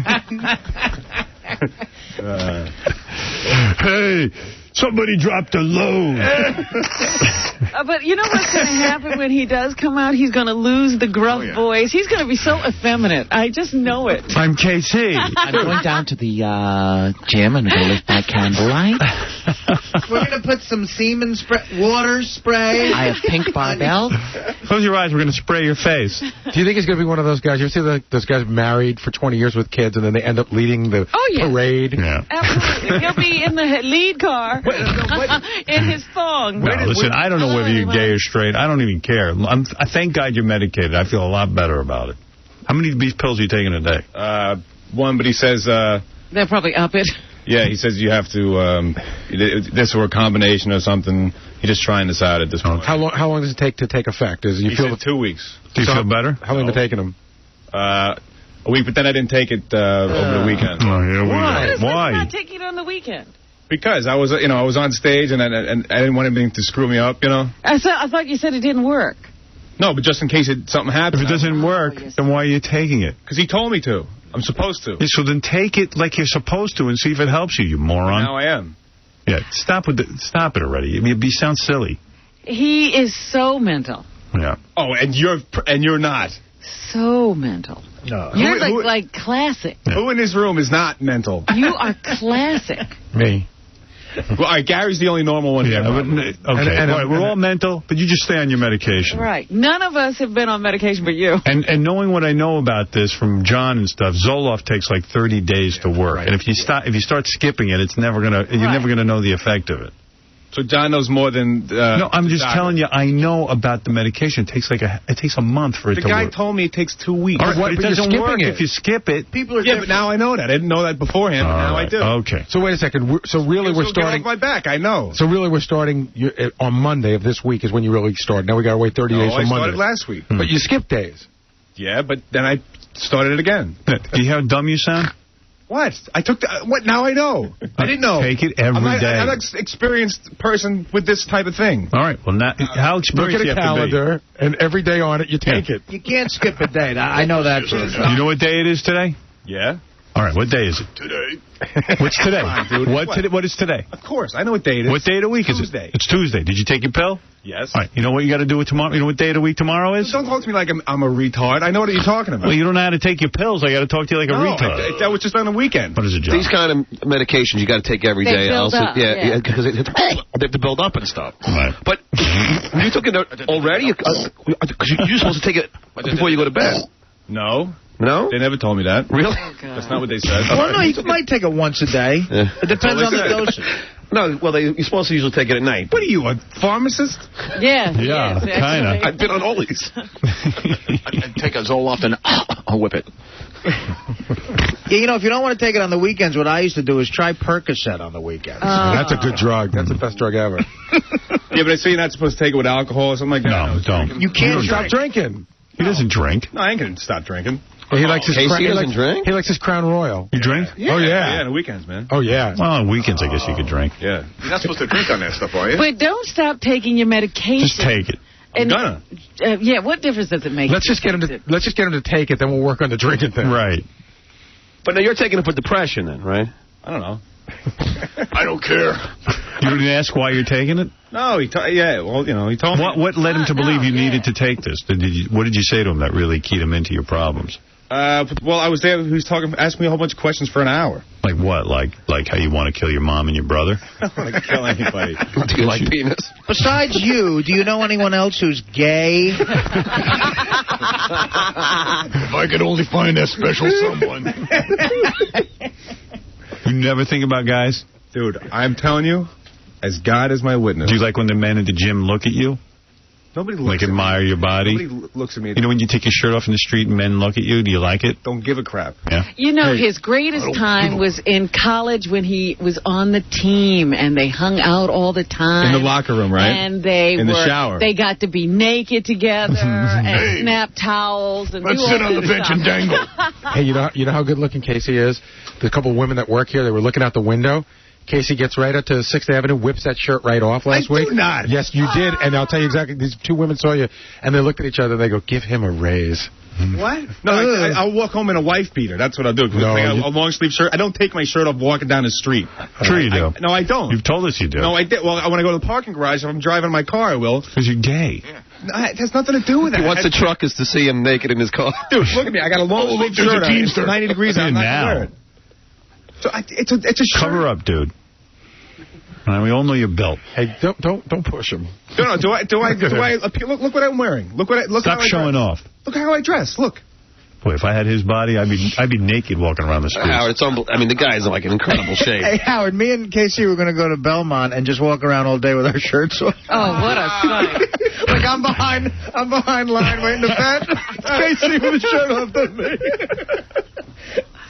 What, we're just buddies hanging out? What's the big deal?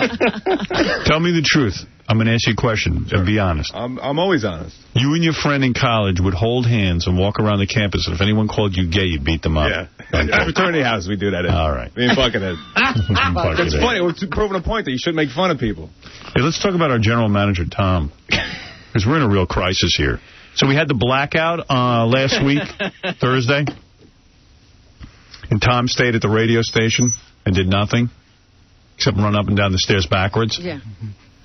He said he went up and down the stairs looking for food and then decided to walk up the stairs backwards. Yeah. And I went, why? That's when you shake your head. Cuss. Big cuss. For a change. For a change. I wanted to change. So, anyway, now I can't get... The station hasn't been the same since. And we don't have any internet. And you need an internet at the radio station because we rely on it now so heavily for everything. You know, we can't even open up. You can't even open up Lotus Notes without being on the internet. Right. There's no connection. So Gary complained to Tom, and Tom started yelling at Gary at first, like, you know, this is a company-wide problem. Nobody has the internet. Blah blah blah blah blah. So then we called a bunch of the other radio stations in the chain, like WINS and stuff.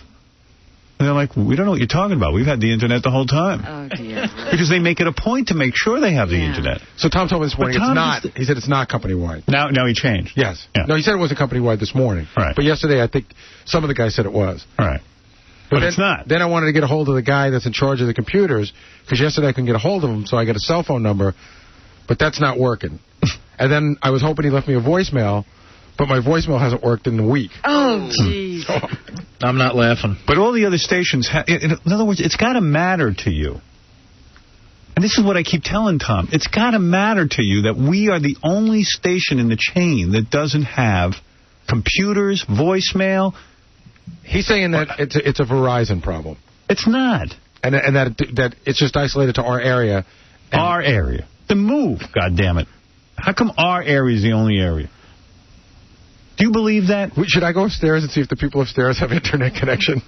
Like just in another floor. Because they're in our area. Yeah. Go up and see. I guarantee you they have it. Walk up the stairs backwards. But did I mention I was able to walk up the stairs backwards? Scott Salem got something off the internet for me yesterday. No, that was yesterday. Oh, today we don't have it. It was off yesterday, and then it came back on until about 1 in the afternoon, and it's been off ever since. Oh. Trust me. At WINS, the old news station, they've got to have internet. Absolutely. And the general manager, I mean, this is baloney. WINS, they have the fish story. Yeah. We don't have the fish. We don't have it. Oh, he's unbelievable. And he just accepts everything. Well, he says he's working on it. No, he is. He's not working on anything. It's just like the carpeting. Everything's carpeted except our office. Yeah. The studio has no carpet. Yesterday I asked him if he really understood what fully operational meant. FO? In other words, the station is running. Just because our lights are on doesn't mean we're fully operational. And you can't get in touch with the computer guy? What's Tom's explanation? That he wasn't sure about. That doesn't bother him? But when I call the guy, what happens is... Were we having the same problem yesterday? Yeah, his phone's out of service. So I emailed the guy yesterday for that hour. Why don't you just get on the phone to Mel and say, I want to make you aware that our computer guy is unavailable to us? Wouldn't you just be out of your mind? Well, I am, but I don't want to get yelled at. No, I mean, if you were Tom. Yeah. He's not. He's like the most type B guy. He's walking upstairs backwards. I want you to relax, Gary, and walk the stairs backwards with me. Mel, it's under control. Ask the wall. He'll back me up. That's why he's not a good general manager. He's not can-do. He's can-do-not. See, I have a different theory about this. I think that what happens is the computer guys and stuff, sometimes they make it so technical that at the end of the day they tell Tom, listen, it's just an isolated problem with Verizon. But I think sometimes it's more than that. Yeah. But Tom doesn't know computers.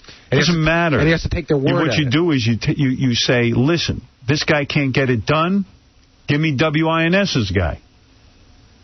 And you call the general manager of WINS and say, how did you guys get your internet up and running? Actually, he's the same guy.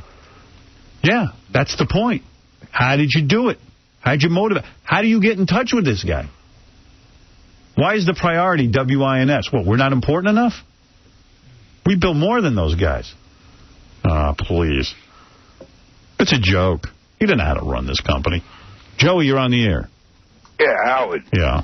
Hey, Howard, listen, man. KC needs to be on Luvox. Well, he's got to shrink now. Dominic Barber set him up with a psychiatrist. Why are you saying he needs Luvox? Who are you? Yeah. Robin, listen, I ain't no shrink, but I'll tell you what, I've been listening to Howard for you and Howard and the whole crew for like 20-something years. Oh, then you know medication. No, I don't know medication. I don't claim to know medication, but what I do know is that I listened to Howard go through his stuff, and I went... All right, Dominic, you're on the air. Who cares? Yes. I think Casey, is he in the room still? No. Well, he shouldn't worry so much about what the gain is.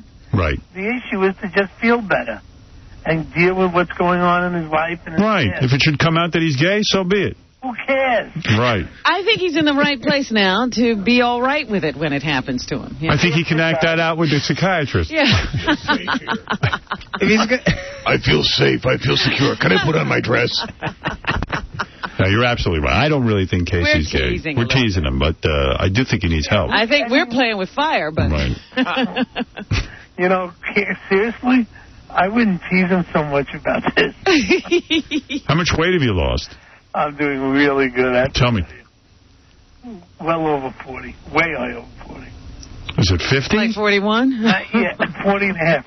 Not yet, but it's doing pretty good. I'm very happy with it. Have you seen him since the last time? No.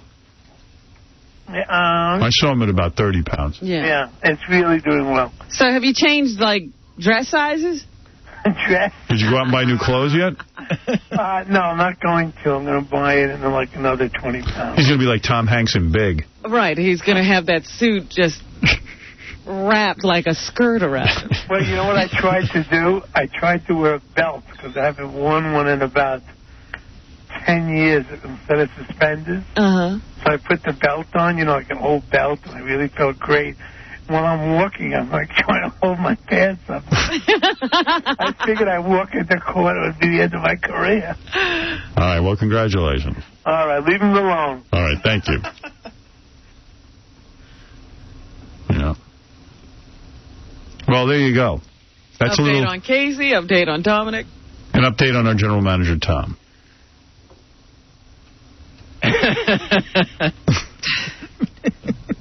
Tom thinks I bust his balls. He thinks I'm too hard on him. Oh, of course. No. But I'm the only one who can actually call him out on this stuff. No one else is allowed to.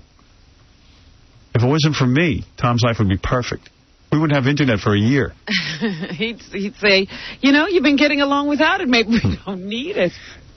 All right, Eric the Midget, you have the last word before the commercial. When we come back, win Fred's money. Girl has to get naked if the guy loses. Is she playing? Or No. she's not... She's playing. She's going to get naked for something. It's a guy that's playing. He's here with his wife, but his wife won't get... She's not going to get naked, so he went to a go-go bar and recruited a girl to get naked in case he loses. Yeah, okay, as long as she looks good. Yes, Eric the Midget. Eric the Midget. All right. Hello. What's a go-go bar? Are you guys going to have Kelly Clarkson on? A go-go bar is they only take off their tops. Yeah. So you're saying Scores is a go-go bar? I don't know. For some reason in New Jersey, this is what the girl said. She's a go-go dancer, not a stripper. She's a stripper. What a go-go, yeah. It's like they don't give lap dances, is what a go-go dancer is. Right, well, what good is that? But you know what? They do. Exactly. So there is no line between the go-go dancer and a stripper. She's trying not to be a stripper, but she's a stripper. I'll get to the bottom of this when we get back. Go-go Right, a go-go dancer. Yeah. You go take your clothes off over in the corner there and put your knee on my crotch. All right, we'll be back right after these words. My name is Howard Stern. I'm the Howard Stern Experience. You're listening to The Howard Stern Show, 104.1 WBCN, Boston's alternative rock.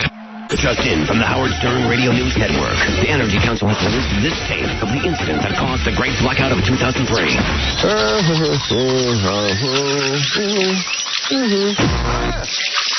Mary, my electric toothbrush blew a fuse again.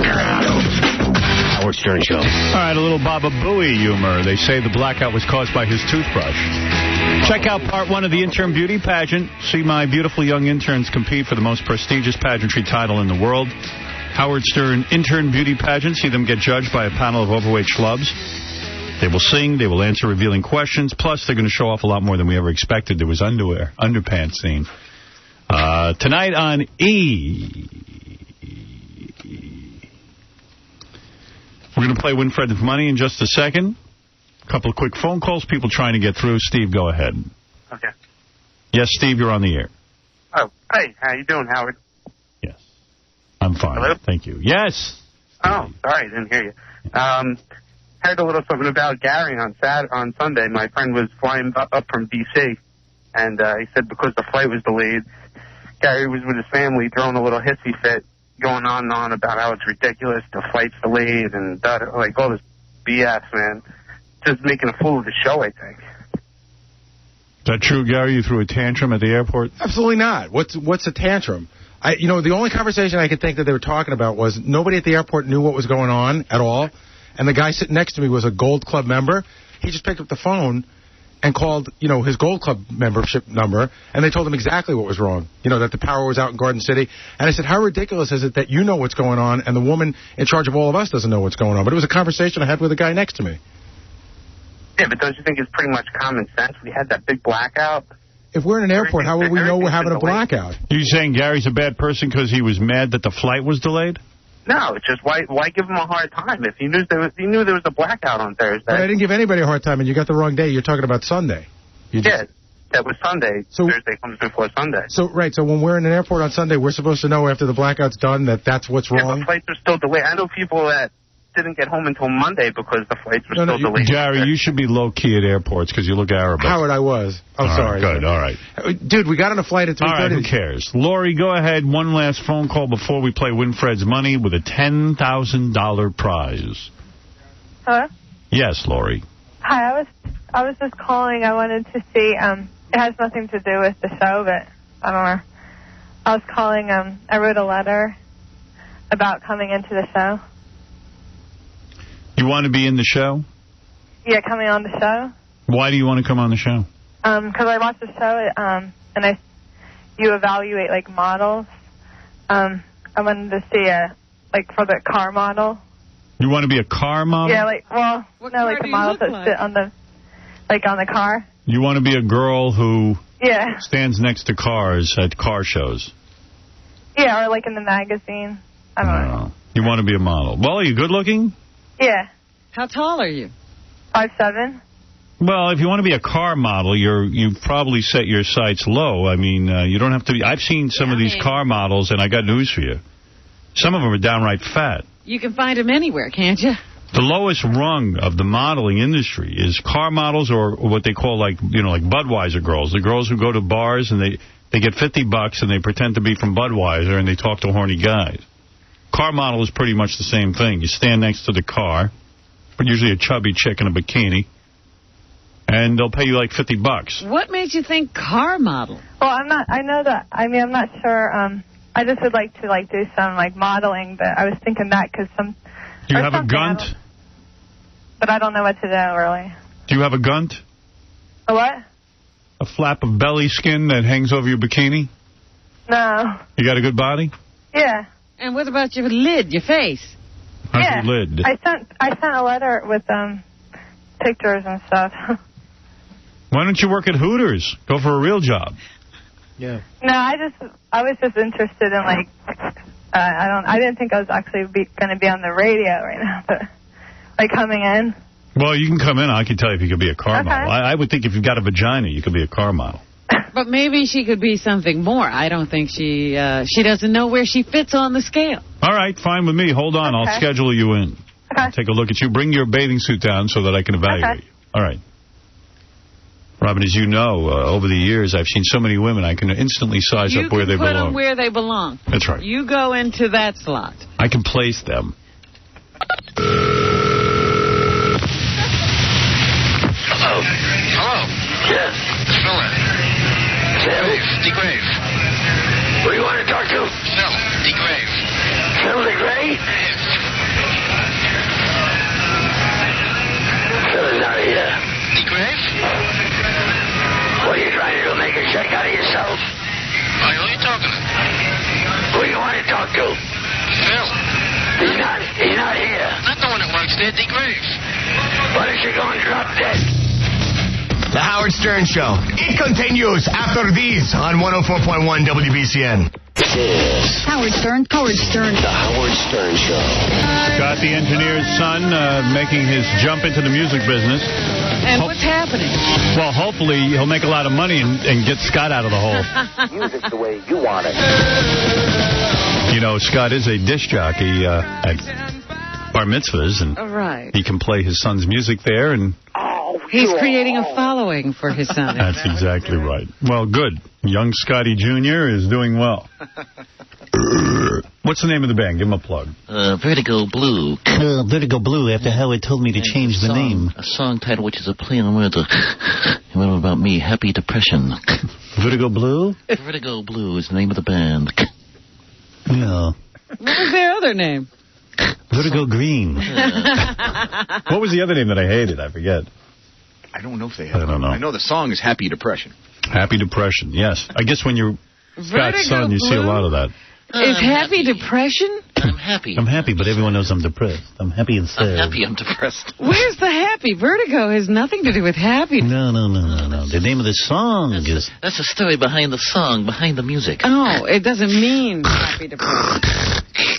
What do you want to add to this? No, there was no other name. You didn't like that name, but Vertigo Blue. They haven't come up with a new one yet. All right, it's not bad. Very nice. Thank you. Thank you. In a minute, we'll meet 𝗦𝗵cie𝘄𝗿𝗍. 𝗦𝗵cie𝘄𝗿𝗍. Who's a hot chick? Yeah. Who was in a movie that I doubt any of us will ever hear of, Jeepers Creepers 2. I can't believe there was a Jeepers Creepers 1. Yeah, what happened? Oh, you didn't? You missed Jeepers Creepers? Did you see it? Yes. All right, we'll get to her in a couple of minutes. Gary, can you close the door when you talk? Thanks, pal. Can't win. Oh, I don't know. Let me take one phone call, then we'll get to her. Okay, this is Giselda. Go ahead. Hi. Yes, Giselda. How are you doing? I'm sorry. I hear your show whenever I can, whenever I don't have the kids in the car. And I heard the other day you talking about your bathroom. You're married? Yes. Wow, there's a guy putting up with this accent? Maybe he's got the same one, hopefully. Is he an American, the guy you married? Yes. Oh. And he got to listen to this. Wow, what's wrong with this? Oh. Well, where should we start? Yeah. Oh, I could never, ever marry you. I'm calling you because I want to help you with your bathroom. I'm a house cleaner in Boca. Oh. And I thought, if anybody can clean your bathroom, that would be me. Oh, let me tell you something. It would be very simple to clean our bathroom. There are a lot of people who clean for a living, and you'd think that they would hire someone around here to clean it. It's disgusting, and we've called the Board of Health. We reported ourselves. Yes. Yes, we did. Well, I can really do a great job. Are you, Giselda, are you good with 4-day-old hardened duty? I can do anything. You can clean. What's the best way to clean 4-day-old hardened duty? You throw a big gallon of bleach in there. Let it sit for a while. Go back and do it. And what you have to do. So you're saying seem to know what to do. You're saying pour the bleach on the duty? Flush it first. Yeah. You break it down the duty. Break down the duty with the bleach. I'm sorry. Listen, I've seen everything. I've been cleaning for 15 years. I've seen everything. What's the worst thing you've ever seen? A tampon on the side table of a house. Oh, really? What'd she say? A tampon on the side step of a house? Side table. Yes. Do you ever see a... And on the other side, night table. One time I left a used rubber on my night table, and I forgot about it, and the housekeeping people at the hotel just, like, covered it with a sheet of paper. And left it there. Yeah, they didn't want to touch it. I don't know why not. I haven't beautiful. seen everything. I pick up dog poop, I flush people's poop. I've seen everything. Well, you haven't seen our men's room. That's a big thing. I was talking to a woman who cleans hotels, and she said that people are always leaving stuff in the toilet at the hotel. I know. Why? I don't understand that. People just are too lazy to flush. People poop. Artie, you've done that, haven't you? Yeah, well, I did it at my own house. Well, after 15 years, I learned I don't lift the seat. I don't open the seat until I flush. Right. So I learned that. And you ever get like a big duty in there and you have to chop it up with like an axe or something? Well, I have to let it sit, and I flush, and I go back and flush a couple of times. Well, let's say you flush and then you open up the seat and there's still a big surprise in there. Well, I have to go get the plunger. You have to get the plunger, right? Yes. And then you have to plunge the duty. Yes. But I done everything. I took out pads out of underwear. My sister usually... What'd she take out of? Turds. Turds? Turds. Did she say that? I think she said crabs. I take pads. Oh, pads. Did you say turds? No, pads. Oh, pads. I'm sorry. Well, if you come here to clean, you would see Scott DePace's movements. Oh. And let me tell you something. You haven't seen anything. Let me tell you, I did. I seen a lot. Let me ask you a question. I just don't want to say on the air because that's what I do for a living. And I'm telling you, if there's anybody who can bring your bathroom back, that'll be me. We got to bring you up from Boca? Yeah. We might need her. How do you clean the plunger? This is something I've always wondered about. Sometimes I have to use a plunger. After the plunger makes contact with duty, how do you clean the plunger? Because it's a problem. After the toilet is clean, you leave the plunger in there, keep flushing, then you throw the bleach. Bleach is a secret. The secret. The secret of cleaning. Well, then you don't want to smell the bleach. You rinse everything out, and then you go with the good cleaning supply.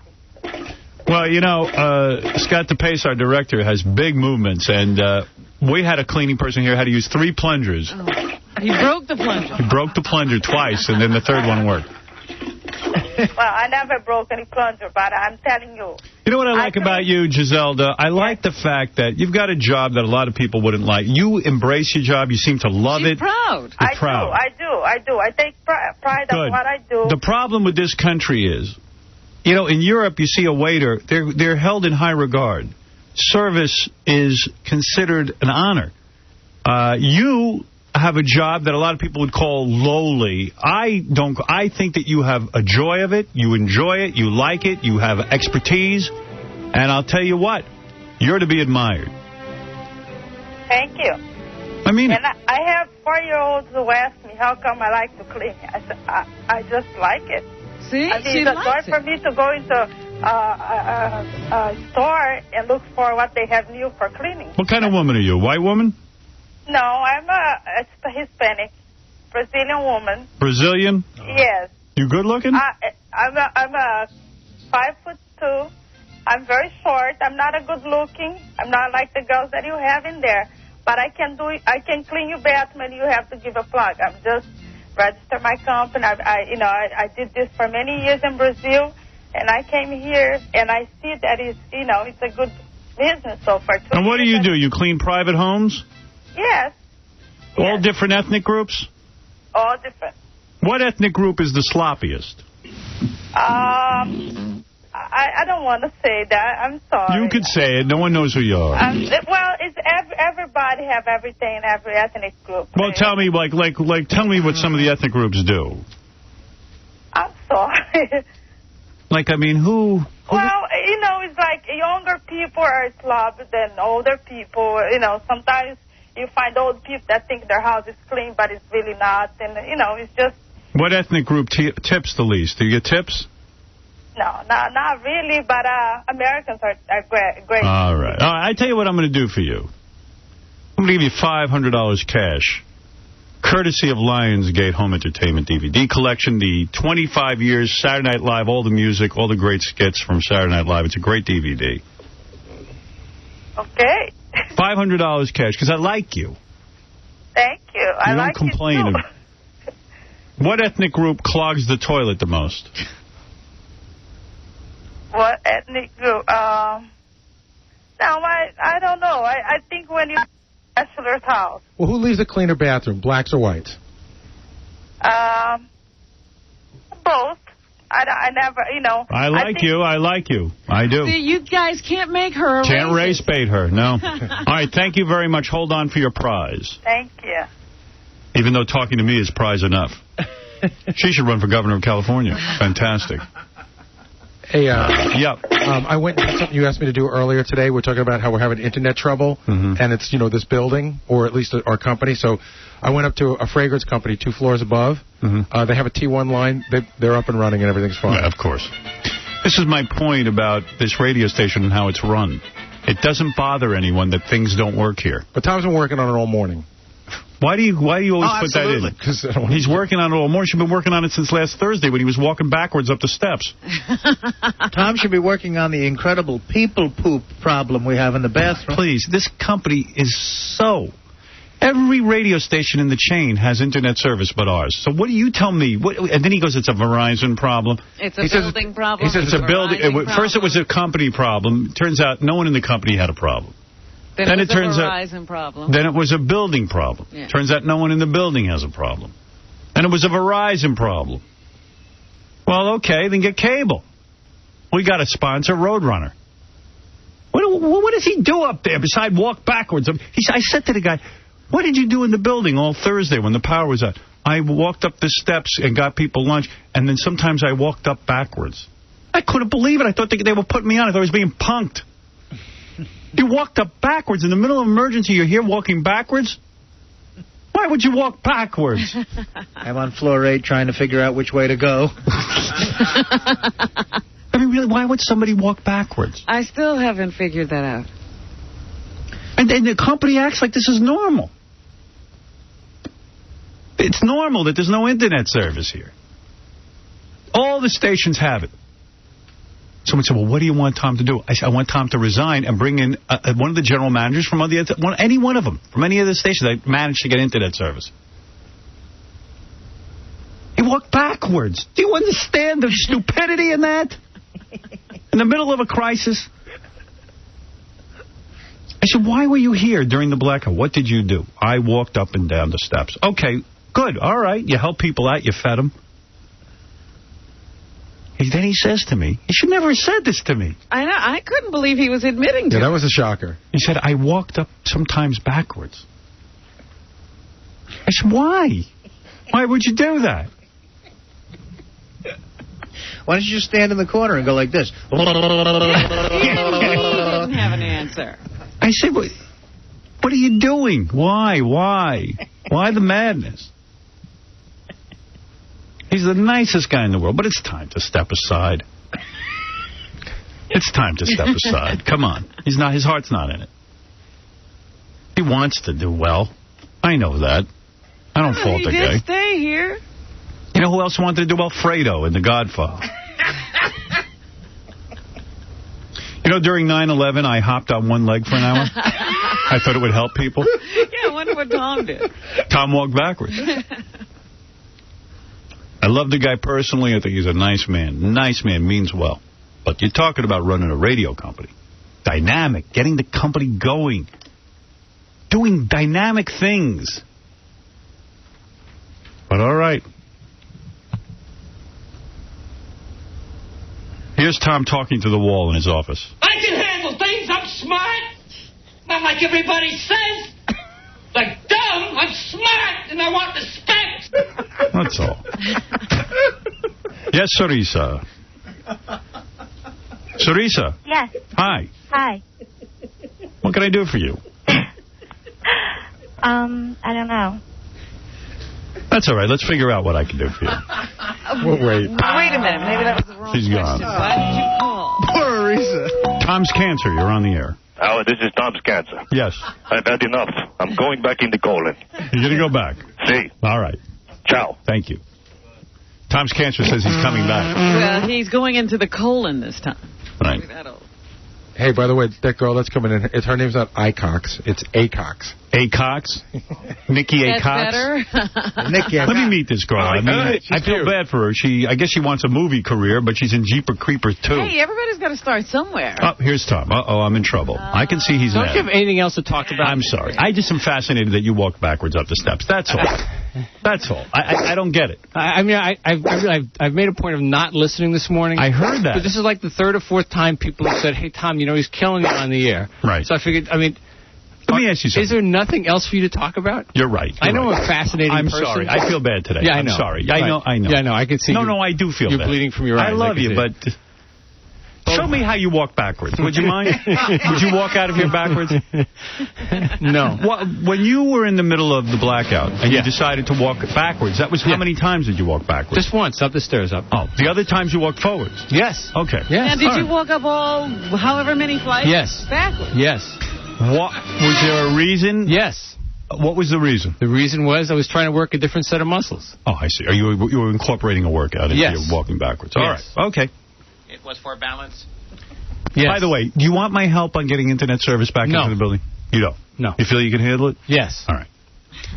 You know, we advertise Roadrunner. Roadrunner, yes. Why don't we get it? It's cheaper than we also have Time Warner. You know, and we also have Cablevision. We have a lot of people who supply it, but we also have a corporate relationship with a company that I won't go into that supplies us and all the other divisions with T1 Line. Because, you know, everyone else in the chain has... No, not everybody. Well, the other radio stations, we're not the only place within Viacom that has had their internet service interrupted. Well, I've checked, and upstairs they even have internet service. Everyone in the building has internet service but us, so wouldn't you say there's a problem? I would say, yeah, there is a problem. Who do you think is responsible for that problem? Our supplier. Oh, the supplier. Okay. But maybe you've learned from this. I mean, what have you learned? Have you learned anything? What have I learned today? What have I learned today? Yeah. What have I learned today? Right. Thank you, Tom. Thank you. I'll bring a hot chick in and I'll forget all about it. Right, thank you. Good. 1010 Wins has internet service because they have to have it. The general manager over there makes sure they have it. Yes. All right. Yes, you should probably be working with him. For the record? Yes. He doesn't walk backwards in the middle of a crisis. No. Do we have a backup plan for when the... Yes, walking up backwards. All right. All right. I'm not going to talk about you anymore. I'm sure. I know you have a lot of pressures I don't know about. I know. Yep. Okay. Thank you, Tom. Bye. Oh, and there he is walking backwards. I'm not going to talk about you anymore. I feel bad. I don't want you to think I don't like you. I don't like you, but I don't want you to think it. It's our general manager. I can handle things. I'm smart. He thinks I don't like him. You clearly like him. 𝗦𝗵cie𝗄𝗿𝗱 is promoting Jeepers Creepers 2. Look, I'll be honest with you. I'm having her in. I heard she's incredibly sexy. Well, you know that Jamie Lee Curtis got her start in horror flicks. No, I don't even think there was a Jeepers Creepers 1. Yes, let me take a look. Oh, baby. Yeah, you're hot. I'll tell you, I can see why they hired you for the movie. Wow. No question about it. No bra, nothing. Look at that broad. I love them. Jeepers Creepers 2. I don't remember what Jeepers Creepers was about. Describe, hi, Nikki. Hi there. Unusual last name, 𝗦𝗵cie𝗄𝗿𝗱. Yes, 𝗦𝗵cie𝗄𝗿𝗱. 𝗦𝗵cie𝗄𝗿𝗱, where are you from? I'm from Oklahoma. All right, how old are you? I'd say about 22. 28. 28? Yeah, you look younger. Oh, well, thank you. A lot of 𝗦𝗵𝗄𝗿𝗍s in Oklahoma? Just the family. Just the family. Just the one. Would you leave Oklahoma to become an actress in California? Yeah, that's Were you pretty the much how it star of the started. high school play and all of that, and everyone said you're going to be a big star? Yeah. That was pretty much the story? That's pretty much how it went And when you down. went out there, it had to be a struggle, it had to be rough. You probably had to take a lot of jobs you didn't want to take. Is that true? Absolutely. Right. Yeah. What have you been on your way to becoming an actress? What have you done to support yourself? Well, a lot of waiting tables. A lot of waiting tables for a lot of producers who like to smack your ass a little bit. Really? Yeah. Right. So you put up with a lot of crap. Yeah. Ever dance at a go-go bar? Never danced, no. Never danced. Not much of a great dancer, to be honest with you. I might have probably tried that. I heard it's a lot of money. Well, you're not lucky enough to be Goldie Hawn's daughter. Yeah, exactly. Or anything like that. You have to make it it on didn't go your down own. that way, no. Unfortunately, you were born to the parents you had. Right. Those poor Oklahoma The parents. Oklahomans, yeah. Mr. and Mrs. 𝗦𝗵𝗄𝗿𝗍. And did you think of changing the 𝗦𝗵𝗄𝗿𝗍's name? No, I mean, a lot of people say I should because it was very much, in the 4th grade with the boys and girls. It was Nikki has chicken pox, and then... Well, anything with the word cocks in it, I imagine, would be sexual. And then they got more brave. Interesting. Another... 2nd grade. That's my sense of humor. I always wondered what level I was on. So, so you kept the name 𝗦𝗵𝗄𝗿𝗍. People have to think your name is Nikki 𝗦𝗵𝗄𝗿𝗍. A as the initial A. No, but they mistake me for Nikki Cox. Yes, there is a Nikki Cox, right. But no, the A, I think usually people keep it because it's AY. Were you in Jeepers Creepers 1? No, I was not. You were not. Is there really a Jeepers Creepers 1? Yes, there is. Out, right? Yes, there is. There's not as many characters in the first one. It was a smaller film, and then the second one. But there's a lot more characters. Like Jeepers Creepers 1 was probably released to video or was in the movie theater? No, it was in the movie theater. It did great. It did great. It did really great. So we got the sleeper hit. I see. And so you got to do the second one. Now, when does this movie open? August 29th. Okay. And you are the star? Yes. And what happens to you in this movie? Who is Jeepers? It sounds like a horror movie, right? It is a horror film. All right. And what happens to you there? You get killed? I do not. No. You live through the whole film? Yeah. Are you nude in the film? No, but I show my thong. You show your thong? Yeah. Your beautiful ass. Oh, I thought maybe... Well, no, I mean, I show it through the top of my jeans. What about your boobies? No, sorry. You do any of these movies? I don't wear a bra, though, because I never wear a bra. You're not wearing a bra today, and it looks great. Thank you. You got pert, I'd say B cups. Yeah. You're blonde. You kind of look like someone. She looks like a sober Tara Reid. Yeah, and I think you're better looking than Tara Reid. Is that a compliment? Oh, yeah, absolutely. You got a beautiful face, and the boobs are not huge, but they're nice. They stick up straight. Yeah. It's because I chose not to wear a bra my whole life. Good for you. You think the bra kept them pert, huh? Yeah, well, I think not wearing it because they sort of go ahead and just develop the way that they're supposed to, as opposed to constantly keeping them, I see. Harnessed. Yeah. I wish more women were like you. She's an advocate of not wearing a bra. What about panties? You wear those? No, I mean sometimes, but not very often. Today you're not wearing panties? Today I am wearing panties. You are? Yeah, I thought maybe, it might be a special occasion. I'd wear some panties. Right. Yeah. Well, you're very, very attractive. I see here on your resume that you have, like, 9 boyfriends or something. You don't believe in commitment? I have a very hard time with commitment, yes. Yes. 9 I actually sort of just recently started seeing someone that it's gotten more serious, and he's actually been able to calm me down a bit. But I'd been single for about 3 years, and I don't believe in being committed. I hadn't believed in being committed. So what happens? So what happens when you meet a guy? You say to him, "Look, I'm going to have sex with you if I like you, but I am not going to be in an exclusive relationship with you." Well, I don't think it's really something that you have to say. I mean, I feel more it's like, I'll tell you if I want to be committed. Right. And until that point, don't assume that I am. So let's say I'm banging you, and let's say it's a Monday night, and we bang, and we have beautiful sex together, and we feel something for each other. Sure. And then I call you Tuesday and say, I need to see you again. You might say to me, listen, Junior, I'm busy. I'm busy. Absolutely. You're not going to see me Tuesday night, and if you're lucky, you'll see me Friday night. And my theory is if something goes wrong and they get angry, there's plenty more out there to go ahead and fill that gap. Do you act romantic with these men? Did you act like you're in love with? Did you ever fall in love with any of them? No, I didn't fall in love with any of them in the 3 years, no. Really? No. Well, you Why? sound like one tough broad, I'll tell you that. Jesus. And the guys put up with this because they want some of your poontang if they can't have it all. Yeah, if they can have a little, why not? Right. Well, look at this. Great. It's just like heroin. God. But I think they're happy about it, you know? I mean, they get to have a sexual relationship with a blonde girl that they don't have to have any commitment with. You get to have sex with the star of '𝗵𝗵 𝗵𝗃 too. Exactly. I mean, don't complain. Do you ever out in Hollywood, do you ever have sex with famous guys? More of the up-and-coming, I think, that, you know... Anybody we've gotten to know since... Arnold Schwarzenegger, maybe? No? The governor? No. I don't really think anybody that you might know. No, I don't know if it'd be worth it. Yeah, I don't know if it'd be a worth it topic. Now, this is the same director who directed Powder? Yes. Now, this is the guy who ran into trouble when he directed Powder, right? Yes. What was he, convicted pedophile? Child molester? I don't... The thing is when I auditioned for this and I was getting the role, they asked me to look this up. And to be honest with you, I didn't, just for the simple fact of I didn't want to know much about it because I just felt like... You want the movie. Well, you want the movie, you want to work, and I don't know. I mean, I just feel like it's what business is it of mine. But yeah, he did get into some trouble with that. So maybe he paid his debt to society and he behaves himself now. He was nothing. You didn't see anything. He didn't see any kids hanging around. No, nothing but gentle and great to me. I'll tell you, I like the movie Powder. I care about. Powder was a good film. I like Powder that movie. was great. Yeah, I thought it was really good. Mm-hmm. All right, so you date multiple men. Yes, no problem with that. I like that. Did you go to college, or did you go straight from high school to Hollywood? No, I went to the University of Oklahoma for a couple of years, and then when I moved out to L.A., I put myself into Long Beach State out there and did theater there as well. Yes, Rob, you're on the air. Yeah, how you doing, Howard? Hey. Yes, I want to know, did you ever give oral or give anal to the producers to get on a movie or anything like that? Have you ever given oral or anal to a producer to get in the movie? No, but I've cocktail waitress and let them slap me on the ass, and when they said they were going to give me a movie, but they didn't. It's a tough life. You seem bitter a little bit. They lie. Are you bitter about your career, that it's so hard you have to take the ass slap and all that kind of stuff? No, I think it just made me a better person. Now I like to be spanked, you know? All right, yes.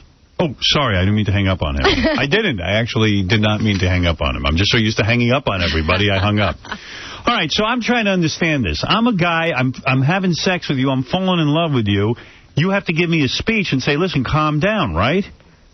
Yeah, that comes up every once in a while, but it's not really a speech. It's just what I exactly said. When I want to be committed to you, I will tell you. Wow. You'll know. Boy, that's keeping us in line. Because I want her to be with me. God damn it. And if you're going to be with those other guys, I'm going to kill you. 𝗦𝗵𝗵𝗄𝗿 gets real on the Howard Stern Show. You know, with this attitude, she probably has to say that line more often than not. Yeah. Guys always want what they think they can't have. Yeah, true. It always works a little bit more in your favor when you have that attitude. You just really have to not care. Just don't care.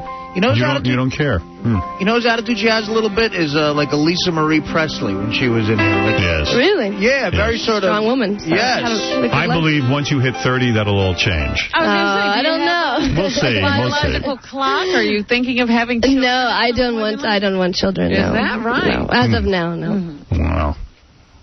Let me see some more about you. You once had sex with a guy in a train going to Rome, Italy. Yes. Right outdoors like that. It wasn't outdoors. It was in the train. Yeah, but wait a second. I mean, people could see, right? No. Where, in the bathroom of the train? Think of how fast that train's going. It's going fast, but you're in the train. There were people... Was it an empty car, is what you're saying? No, it was the bathroom. Oh. Nikki had sex on a golf course. No, a golf course. Who wrote that debauchery? That's what it says. No, I'm better than a golf course. A swimming pool and a balcony in Paris. I'm better than a swimming pool, but I did do the balcony in Paris. You love to have sex in the shower. Yeah, that's nice. Yeah. How do you do? Because I find that people think that, but no, there's a lot. All you do is the shower heads, they move. You just like kind of move them over whenever you get in there. Really? And then Look at you. All experience. If you're having sex with a guy in a shower, you think it's weird if he's wearing a flannel shirt? Yeah, because Artie doesn't want his belly to show. Yeah, I like to wear a shirt even if we're in the shower. Well, maybe it's not a flannel, because it's something that's got to like kind of sort of stick to you really well and feel nice. You know? Does a guy need to be real big to be with you, like a full size, like fat? What do you mean? I'm not very discriminatory. Really? I mean, like 8 inches or something. That. Oh, like that? Yeah, I mean, they've got to have a little bit going. You laugh at a guy if he doesn't have a lot. Do you mind? Behind his back only. Right. A grower, not a shower. Yeah, I'm a grower. You lost your virginity when you were 14 years old. 14. To a 21-year-old guy. Yeah, he was. Wow, look at you. He was in college. Well, you love sex, huh? Oh, I've enjoyed it in my life. Have any chicks in your life? You ever have sex with one of those? No, I did kiss a woman once in Vegas, but that was after, I think, something like $500 in Goldschlager. Oh, I see. Yeah. That's hot. So I don't know if that really means that I like chicks, you know. At 18, you had sex with your 28-year-old boss. And then later had sex with his business partner. Look at you. Whoa. What was going on there? It's not, it's not always, but I was always honest. It was never like something that people thought that I was, I always was never afraid to say, it's just nice for the night. Boy, you're a home run. I have slowed down. No, you're a home run. Don't slow down. Yeah, come on. You sound real hot. You do. You sound real hot. You know what you're doing. Well, as long as there's honesty, I just really know what the problem is. I don't. Guys have been doing this forever, so why am I not allowed to do it? You're not doing anything wrong. I didn't think so. Now, Jeepers Creepers isn't your first film. You've been working for a while, haven't you? Yes. What else have we seen you in? I'm on the television show Ed with the reoccurring. I was in Providence, a lot of TV, X-Files, Ally McBeal. I was in a film called Slapper, She's French. I was waiting for you on that one. Never saw it. Nikki loves to be spanked. She occasionally allows cab drivers to spank her in exchange for lower cab fare. How does that work? How do you bring that up? Well, that's a little bit of a game my girlfriends and I like to do whenever we never get into a cab after midnight without a 40. So we usually get in and we ask the cab driver, like, do you want, whoever's in the front seat, it's their turn. Well, do you want to spank me? And so the cab driver says yes. Then he can spank as many times as he wants, but he has to take $1 off of the cab ride. So we get cab rides for free wherever we want to go. Do you get over his lap? No, he's kind of like in the front seat, just bend over a bit, and he can. And usually they're just like, okay, once or twice, but then they end up doing like 20 or so, and you get a free cab ride. And you like it? Spank you. I mean, it works. I want to spank you now. Jeepers Creepers, Jeepers Creepers, bend over. Look at me. I am spanking the star of Jeepers Creepers. She's got the reoccurring on Ed. I've got the star of Jeepers Creeper too. Yes, I want you to use me and tell me Monday, no more sex. Wow. And you like this spanking. When you're with a dude, you like to be spanked? Yeah, I mean, I like it. It's nice. And it's just a couple, though. I don't like them getting out of hand with it. As far as a cab driver, you just kind of don't think about it. Just separate your mind, let it happen. You get a free What are you wearing? Do you wear a miniskirt when this happens? Whatever, So you ever hike up your skirt and they can spank you right on your panties?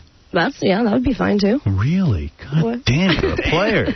Let me ask you something. Yeah. When you go to clubs and stuff, do you ever wear like a mini skirt and no panties? I don't really go to clubs, to be honest. I go to dive bars with friends. Clubs I'm not really that big on. Do you ever wear the mini skirt with no panties and then like pull a Sharon Stone and flash them? Yeah, I never thought about it. Maybe I might try You need to do that. Hey, now. I get a free drink, maybe? It's unbelievable. I never thought about that one. Try that this afternoon. Ever let the guy at the bank spank you to knock your mortgage down? If I had a mortgage, that would be great. I will definitely try that when I have a mortgage. So these cab drivers, do they ever slip some fingers? I mean, you know, you got to be careful, right? I mean, come on, Robin. You do have He's only giving them like a little bit. Well, he's absolutely right, though. You should be careful because I guess that could happen. Robin, can you ever imagine going in a cab and saying to the cab driver, you can spank me to lower the fare? No. Yeah, I can't imagine that. I can't imagine doing that. Pay no attention to my two friends. Nikki loves to blindfold men during sex. Now, that's hot. Yeah. She likes to be in control. Hey, now. Oh, good. You like older men. Oh, yes. Not that I'm What's one. an I'm just older saying. man? When? What's an older man? Well, how old? Like 30. Like, yeah, exactly.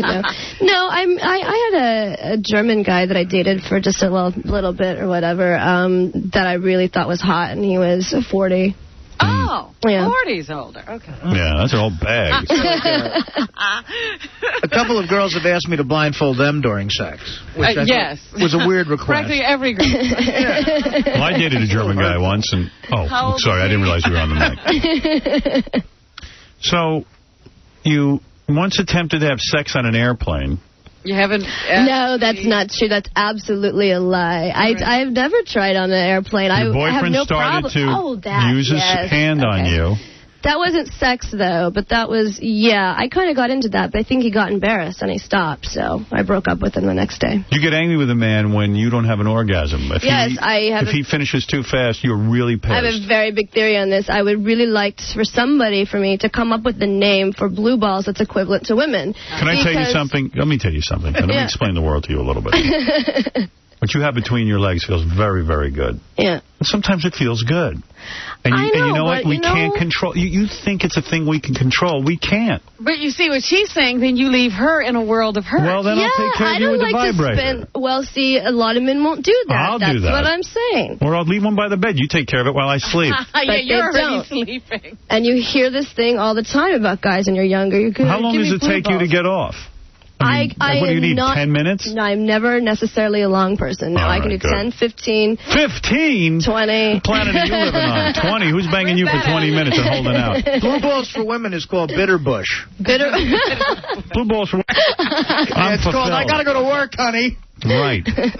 And you've actually gotten your ass kicked by women because you hit on their men. I didn't hit on the guy, no. I was seen in the hallway talking to him in high school, and she jumped me. You got jumped? Yeah. Can you handle yourself physically? You can fight? Yeah, I have 3 brothers, so I'm pretty set with fighting.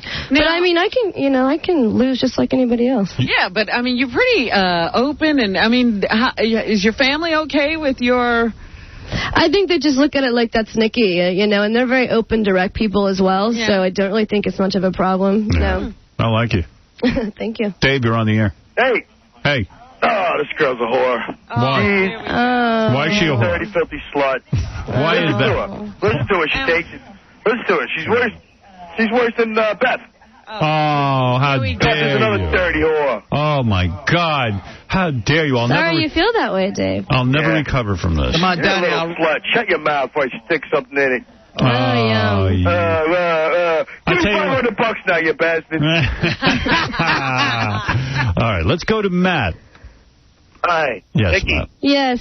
If you're ever in Toronto, I'd love to take you for a date. Oh, that's great. That was much better than Dave. Well, I think Dave's one of those guys that has a problem holding off, so he would probably be... Bobby, you're on the air. Go ahead. I'd like to know what type of guys does she date?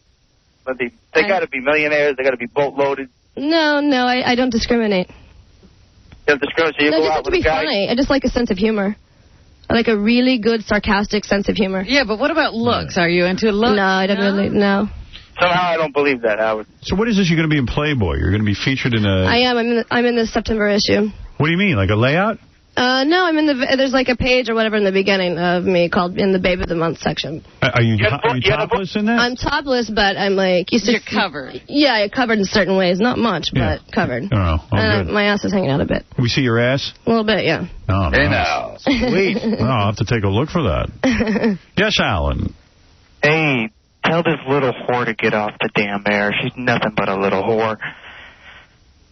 Okay. Listen, you little whore. Get off the air. Do you remember what he said? She just does nothing but uses men all the time. Why do you say that? Because she has sex with various men and doesn't commit? I don't know. I think that's kind of hot. I don't think that makes her a whore. Yeah, but she just, her whole attitude is poor. You think? Horrible. Gee, I don't know. Sounds like a lot of fun. She sounds like a lot of guys I know. Yeah. It's the first time I was ever happy. First time little whore, get off the air. All right, thank you. It's the first time I was ever happy to be an ugly, sarcastic guy. Right. Double A, you're on the air. Hey, Howard, why are you not slapping that ass yet? She sounds like a hot chick. Double A. Slap that ass, Howard. All right, thank you. Let's go to Wingster. Wingster, go ahead. You're on. Oh, no, Wingster. Wingster's gone. Okay. And finally, Chris, go ahead. Howard. Yes. Hey, how's it going? Love the show. Robin, good morning, everybody. Hello. This girl, you know, everybody's jealous because she comes from Oklahoma, and these people have probably never seen something like this. Girl, I implore you, you go with your thing. You go with your thing. One thing, how long are you here in New York? Just for today? Just today. Aw, it's a sad thing, you know. Where are you going to after here? I'm going back to L.A. You're going back to L.A.?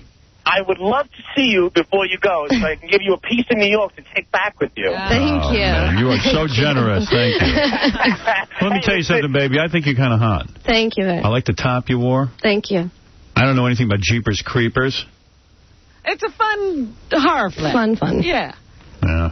If you're into that sort of thing, it's a great ride. Where you scream a lot in it and everything? I don't scream in it, no. Yeah. Where you get chased by a monster or something? Yeah, definitely. I wouldn't even know what to do if a monster was chasing me. You'd die. I would die. Right. I would just give up. I would let the monster eat me. I wouldn't fight back. You would be one of the first to go. I would. I'd be like, you know what? This monster's going to overpower me. That's enough. Why do I have to live Who is the monster? Is he like a Freddy Krueger? Or? Yeah, kind of like a Freddy Krueger. It's called the Creeper. It's like sort of got wings and swoops down and eats parts of people. How'd you get the part? You auditioned? I auditioned, yeah. And beat out a lot of other chicks? I guess something like 1,500 or something. Oh, look at you. Wow. Cool. That's what I'm told. It's probably a lie. It's probably the only one auditioned for it. It's probably more. You find me gross? No. Yes, you do. I can tell. How can you tell that? I can tell. I see your eyes. Well, it's not true. Really? No. Why would you start lying now? I know. I just told you like a million things, and men call me up and call me a whore. Why would I start now? Yeah, I don't think you're a whore.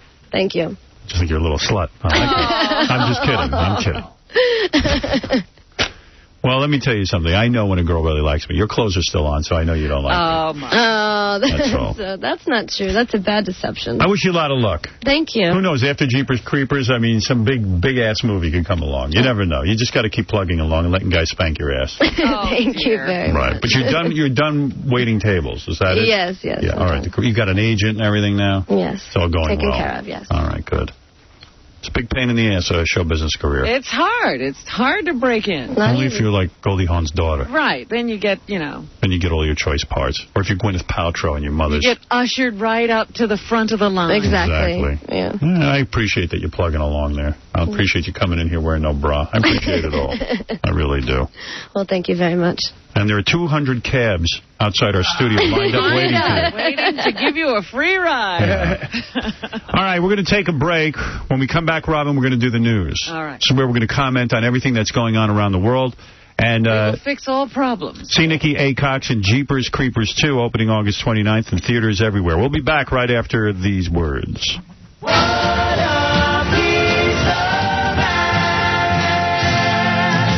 Do you think making hamburger out of me would make you feel better? Mother of Christ, is this a woman thing? You ask me how I'm feeling. I tell you how I'm feeling. And now you're going to torture me with it. The Howard Stern Show. From a man who didn't embarrass the governor of New York, Howard Stern.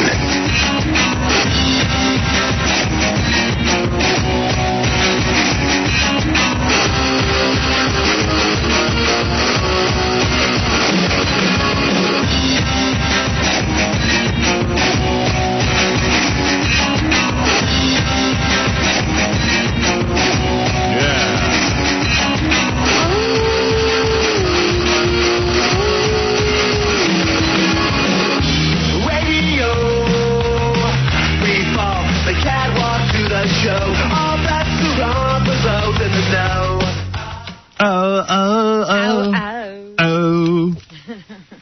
Is that Vertigo Blue? No.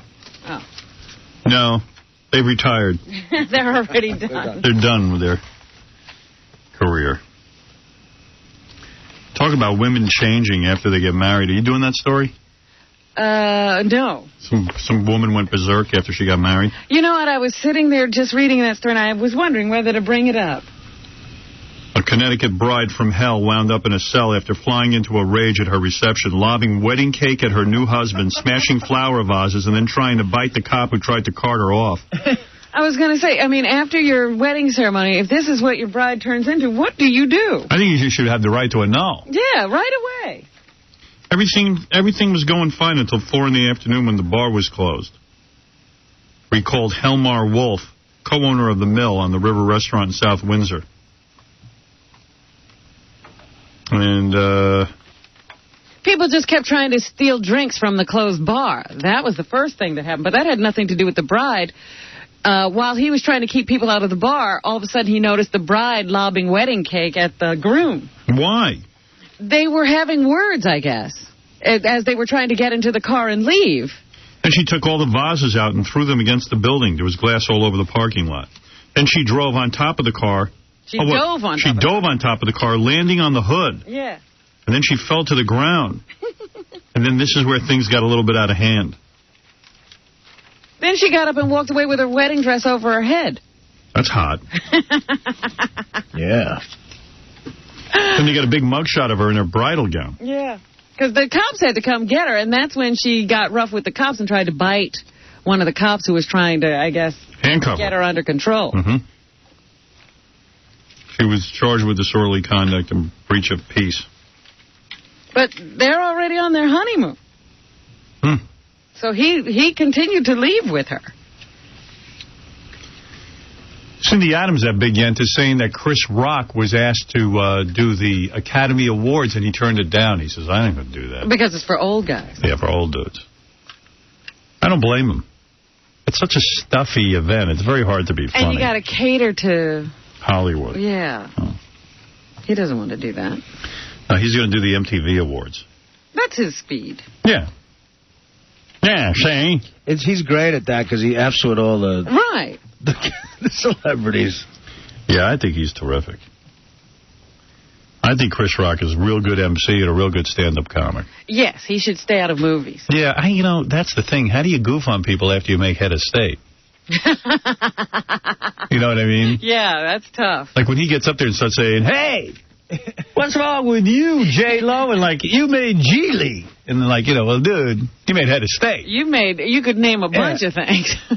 Every one of his movies. Geely is like kryptonite to movie critics. I mean, how do you... Yeah, it is tough. You're living in a glass house at that point. Right. I haven't seen Head of State, actually. I just got a copy of it. That's what made me think of it. But there's Bad Company. There's, I haven't seen that either. One where the Takeoff on Heaven Can Wait. I can't watch that. He came back from the dead or something. Yeah, I don't care about that. But they're all bad. Yeah.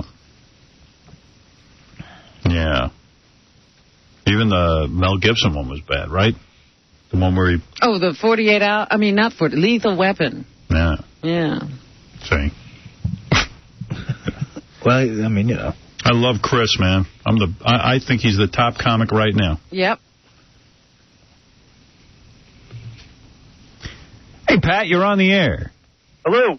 Hey. Howard. Hey, brother. How you doing, buddy? Okay.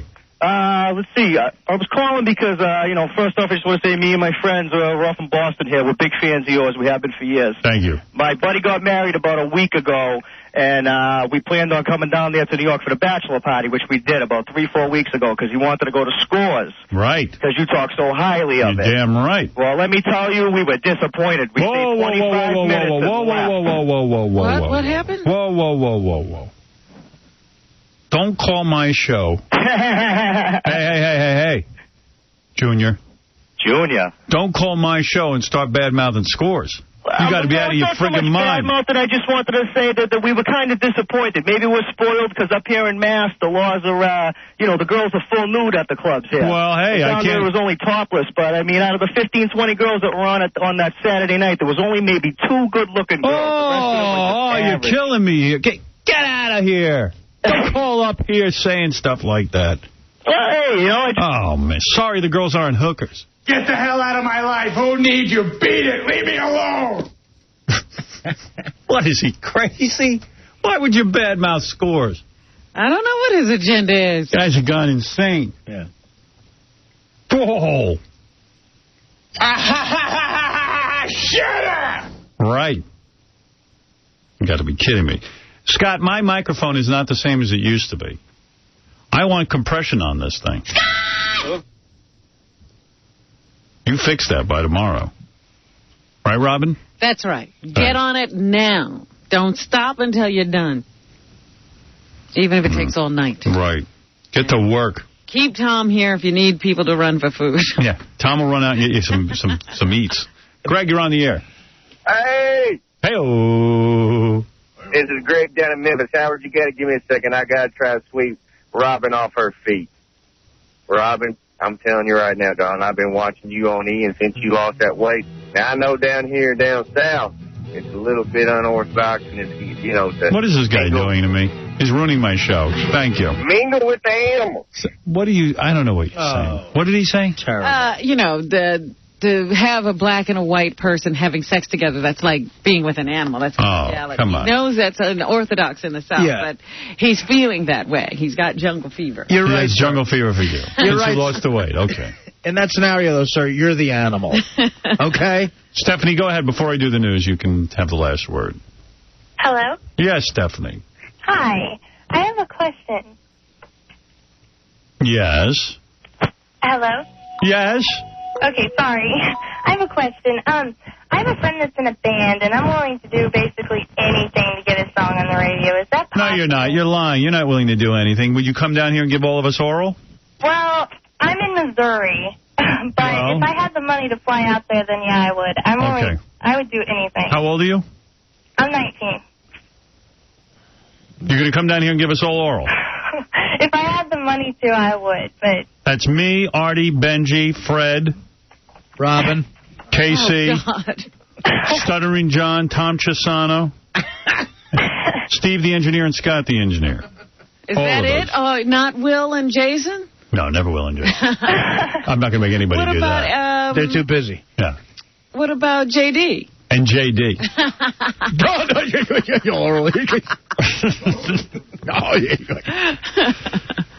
Are you prepared to do that? I told you if I had the money, I would fly out there and do it. We'll fly you out for that. Yeah, absolutely. That's worth it. I don't know. That's a lot of oral. That's right. See, now you're changing your mind. So when you say you're willing to do anything, you're not. You're not. Well, I'm willing to do anything I can do over the phone. Oh, over the phone. Who cares about that? All right, goodbye. Can you shut up? Yeah. Please. Willing to do anything over the phone. Hit yourself over the head with it. Is she there? I would like to hear that.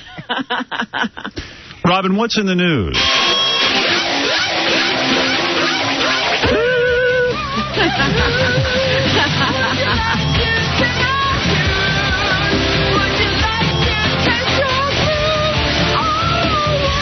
By the way, the OC is on TV tonight. You like that? I'm watching it. I'm not crazy about it, but I'm watching it. I am watching it. You are watching it, though, because it was awful that first week. I haven't come back. I'm going to tape the Shania Twain Up live in Chicago. I'm going to be taping that tonight. You're into her? Not her music. I want to see what she looks like. Just what she's wearing. Yeah. I'll record it and fast forward to the different outfits. Your new Buffy the Vampire Slayer's in rerun. It's over. I know, it's in rerun. Who the hell wants to see that? Smallville's in rerun. There's hardly ever new episodes. God only, they think they're making rocket science over there. They can't make a new episode ever. Oh, my God. Yeah, nobody wants... We already watched that.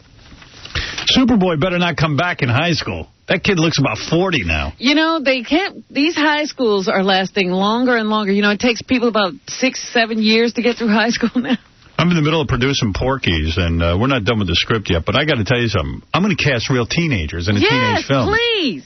No 25-year-olds. I'm tired, you know, like American Pie, this last one, the people are over 40, aren't they? Yeah, they're supposed to be in high school, a band camp, and have kids. Yeah, they're bringing their children to the premieres. I see real teenagers now. I'm confused. I'm like, you guys look like you're 4.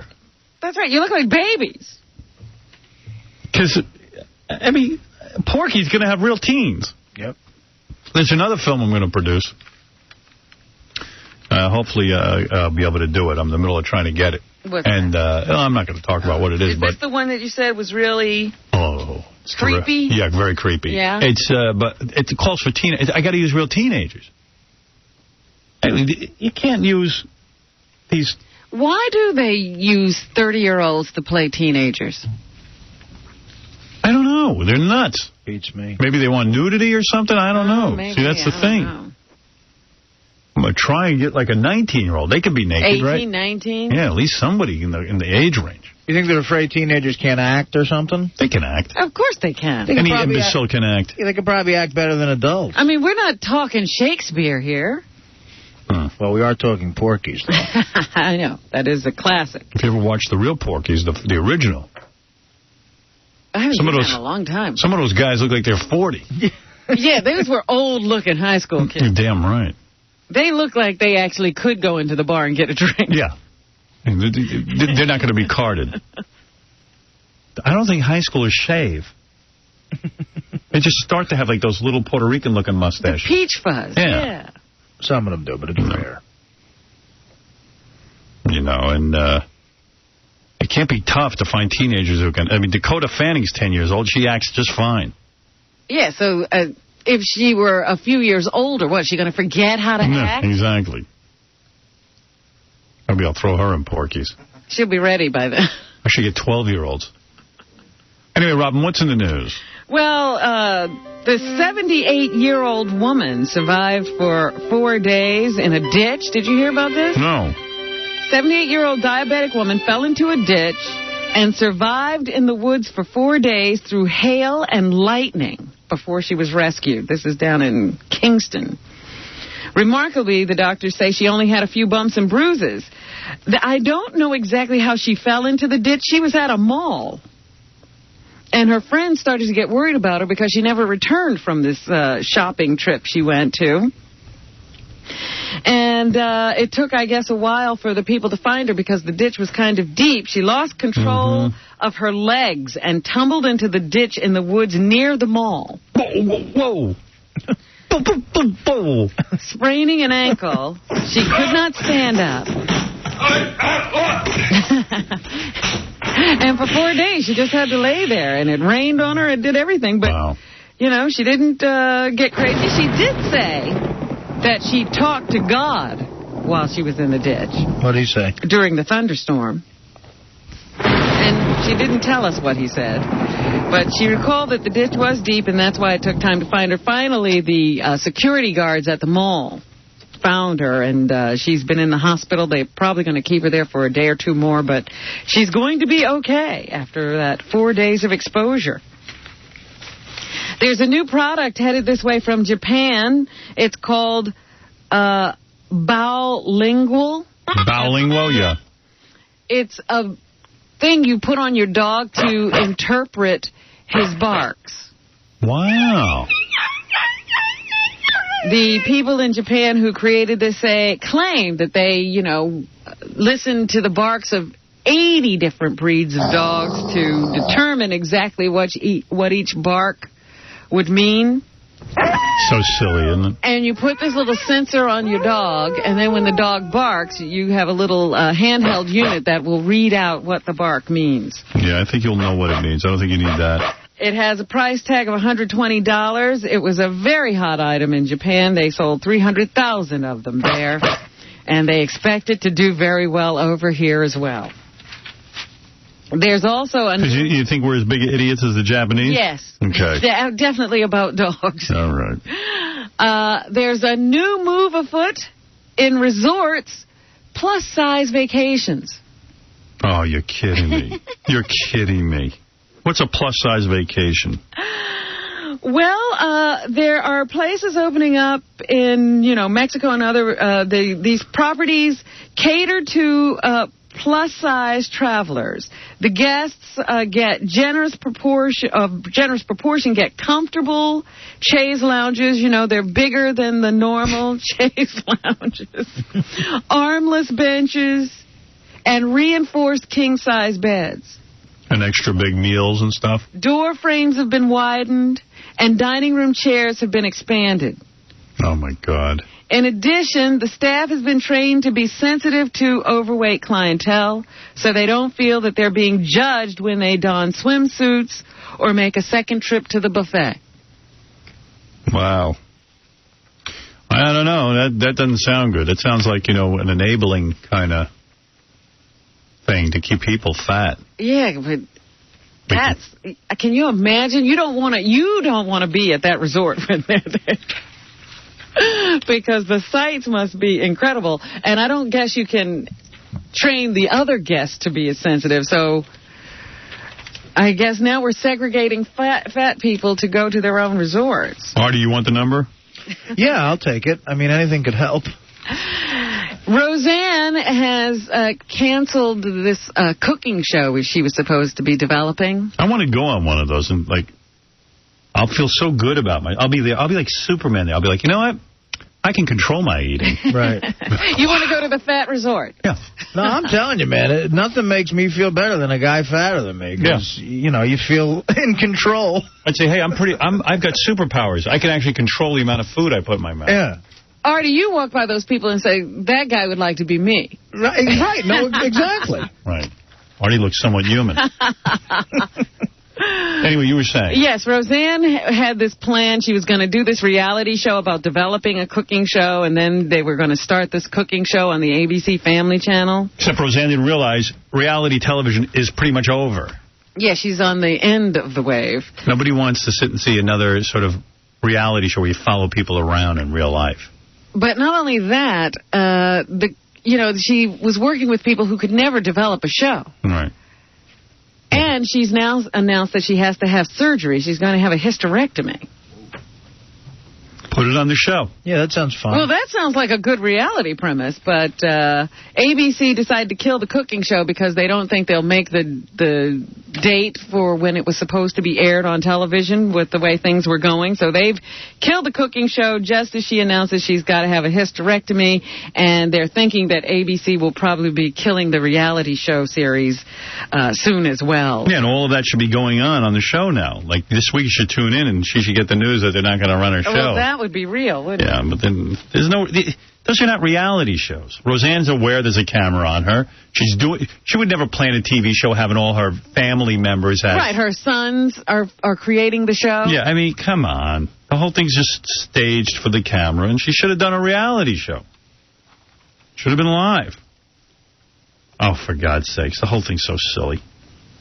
Reality show is when they hide the cameras on Roseanne and you don't really get to see a created image. Yeah, there's a great reality show there somewhere. Yeah, but they're not going to put it on the air. Roseanne would never let you see it. Right. Rob Lowe was standing in for Arnold Schwarzenegger yesterday. That can't help Arnold. Definitely a member of the cabinet. Why would Arnold... I'm going to ask Arnold. We're going to speak to him on Thursday. Why would he have Rob Lowe? Is Rob Lowe considered a serious spokesperson? I think people feel he's an actor who has political interest, but I don't know that... I mean, Arnold already is a tough sell. Right. He shouldn't have Rob Lowe being his spokesperson. Right.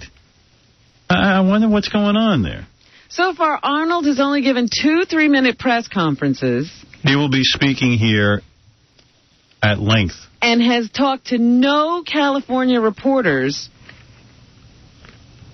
And so I don't know what he's doing. He's only been available to people outside of the state.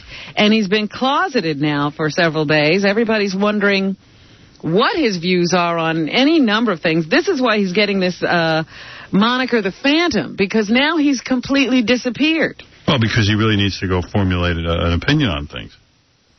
Look. Well, he had plenty of time before he decided to run for governor to formulate an opinion on things. No, why don't we wait and see? I'm not trying to be critical. No. Yes, you are. Oh, stop it. But there's nothing wrong with being critical. We have to whip him into shape so we can back him. That's true. But, you got Rob Lowe out there representing you, and he's saying dumb things like, I know that when I'm on a set, I want to know who the director is. I don't want to have to guess. And that's what Arnold will bring to the state. We won't have to guess who the governor is. We're going to compare everything to a movie set? But do they normally not tell Rob in the very beginning who the director is? Yeah, he has never been able to figure out who the director is when he's working. I mean, hey, you want to know who would be a good spokesperson? The wrestler Goldust. I feel we should not raise taxes.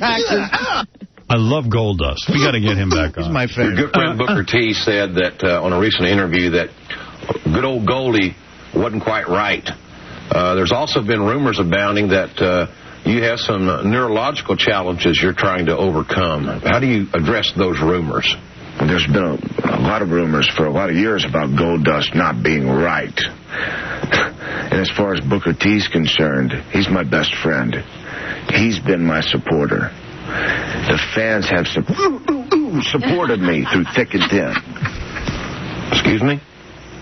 Well, they've supported me. I feel good. I feel as good as gold. I'm coming back. Goldust, I don't think I'm going out on a limb here to say that there's something wrong here. Well, I think there's something wrong too. You know, the doctors don't really know what's wrong with me. Oh, he'd be a great guy to do this. But they say as long as I take my medication, that everything will work itself out. So, you know, I love that Goldust. Here's what I think of the family leave law. Well, Arnold says he will consider debating with some of the other candidates who are participating in the as you know, recall election. Arnold is for the children. Children are a natural source. But so far, Arnold has not addressed any of the issues of concern to Californians: the budget, taxes, immigration, health care, agriculture, water rights, sprawl, and smog. The only reporter he's talked to in Los Angeles has been a reporter for Access Hollywood. Oh, wow, that hard-hitting. Which one? Which one? Your girlfriend? I don't know. Sean Robinson? Yeah, she's hot. Yeah. We'll talk to her. So I don't know what Arnold is thinking, but they're keeping him behind closed doors. I guess they're getting him ready. California. To do that door-to-door campaigning that he promised us. There's a big debate now going on about gay marriage, which is absolutely ridiculous to me. They keep asking people what they think of it, and now 52% of Americans have said they dislike the idea of gay marriage and want a law banning it. I dislike the idea of marriage. Do you want a law banning it? Yeah, all marriage. No, if gay people can't get married, neither should heterosexual. That's right. If we don't want the gays to be married, let's have nobody be married. Yeah, save everybody a lot of aggravation. There you go. I can get behind that one. Because I can't understand not allowing people who want to be together. It's none of your business whether they are or not. I just want to be invited to more weddings. Well, if they're gay weddings, there'll be a lot of really fun weddings. Yeah, but they'll make weddings really cool. Yeah. They'll be like Broadway productions. Right. There's another incident of a man hitting someone with his car and then driving with the person stuck to the windshield. This happened up in Montreal. A drunken driver hit a man and continued driving for an hour with the body stuck against the windshield. Wow. They say that 2 or 3 friends were struck by a car as they were leaving a bar on Saturday morning. People outside the bar rushed to help 2 injured men at the side of the road, unaware that a third had been carried away by the fleeing car. 50 minutes later, the driver, with the victim still lodged against the windshield, was stopped by police. The person who was stuck to the windshield showed no vital signs and was transported to a hospital where he was declared dead. The driver's name has not been released, but was taken into a police station and failed an alcohol test. You dumb bitch. Officer, that's my new hood ornament. Stop it. Pay no attention. How do you do that? How do you, drive along with a guy stuck to your car? The windshield. That is just That's unreal. just really bad. I mean, that's worse than Lizzie Grubman. Yeah. A little worse. Well, at least they're not giving lectures at the Learning Annex. Right, that's true. How to drive.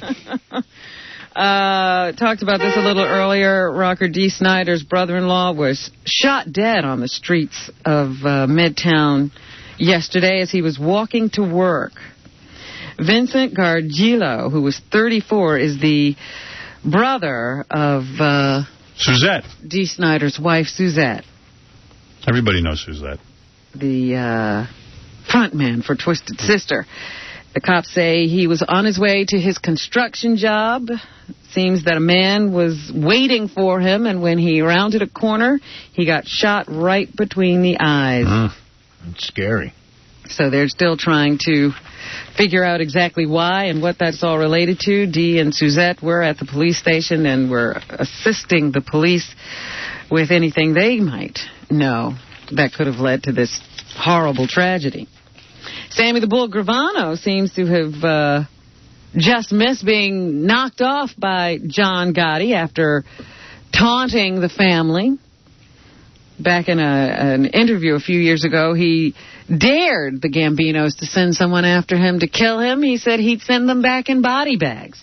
So Peter Gotti, John's brother, decided to call for a hit on Sammy the Bull. They considered doing it a number of ways. They were going to shoot him with a hunting rifle, try to kill him with a landmine, or mail him a bomb. But it turns out that Sammy was jailed for selling ecstasy out in Arizona before any of these plots could be hatched. So he managed not to be bumped off. But now Peter Gotti is being charged with trying to anyway, so more jail time probably for a member of the Gotti family. Sharon Stone, taking a page out of Demi Moore's book, is now said to be dating Goldie Hawn's 26-year-old son, Oliver Hudson. She just broke up with her husband, who is a editor of the San Francisco Chronicle, and I guess they now say she's running around with Oliver Hudson on her arm. Wow. So I don't like that. That's don't just worry. Why don't you like that? I don't like all these older broads running around with young guys. It's horrible. What's wrong with that? I don't like it. They should run around with older guys. It's not American. The older guys are running around with young women. Yeah, I like that. Find one. I like that. There's no older guy for them to run around. That's true. All right, we got to take a break, Rob. We'll come back. We'll wrap up the news. Right? Now the moment you've been waiting for. He married an 80-some-odd-year-old woman named Martha Ray. Yes, admittedly bisexual, and he looks every bit of it today. Here's a guy who made love to Martha Ray on the wedding night. Mark Harris with his own song parody, never heard before on these airwaves. California, Stern is on. Go ahead, Mark. California, Stern is on. Other stations have more on. LA on radio, such a broadcast. This is You're listening to It's the Stern Show. All right, Robin, let's wrap it up. Everybody Loves Raymond must be the most successful show that nobody cares about. Right. I don't know anyone who watches it. I know, but they make money like at an incredible rate in that syndication of the show. Yep. But Brad Garrett, who plays the brother of the Ray Romano character, he is holding out for more money. They're trying to start production, and they keep having all kinds of problems because the people won't show up. Patricia Heaton, who plays his wife, didn't show up last week. She called in sick, and they thought she might be doing a sick out to get more money, but she came back this week. But Brad Garrett has not shown up at all. He already makes $150,000 per episode, but he wants more money. Can't they find another big goofus to play the brother? I'll do it. I'm a big goofus. How much is it going to cost $150,000 a to week? get you? You'll take that? I'll do it for $100,000 a week. It's a good gig. How's that? I'll knock 50 G's off it. Yep. They've already left him out of the first episode. I guess they're still trying to work this out. But I guess he sees the end is near for this series, and he wants a big payday. Right. All right. Which probably he deserves. Robert Duvall is in that new Open Range, the movie that was directed and written, I guess, by Kevin Costner. And stars Kevin Costner. Yeah. And here he is on the American Western film. Bobby D. Well, it's our genre. I mean, you know, we do that better than anybody. I think Westerns, we've done it. And people always say, why aren't there more Westerns? And yet, they make them and people have a thirst for them, and then when there's a dearth, there's a period where they don't have them, and then they want them again. So it's kind of like a cycle. All right. There's a new movie called 13 coming out that was written by one of the kids in the movie. These are real teenagers in this movie. And Holly Hunter plays the mother. Here's why she was surprised by what 13-year-olds are doing these days. Well, I don't know if all 13-year-olds are doing this, but this is a movie that examines this particular, what are they doing? These events. What are the 13-year-olds doing? I guess they take drugs and they have sex. And, what 13-year-olds do. There's a shock. What else, Robin? Freddy versus Jason was the #1 movie this weekend. Yeah, I got to go see that.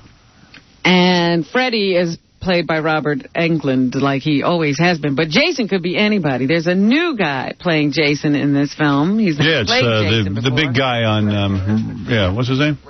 Brad Garrett. Oh, stop it. No, it's from Everybody Loves Raymond. Ken Kersinger. Yeah. Who's doing it. He says it's the gig of a lifetime.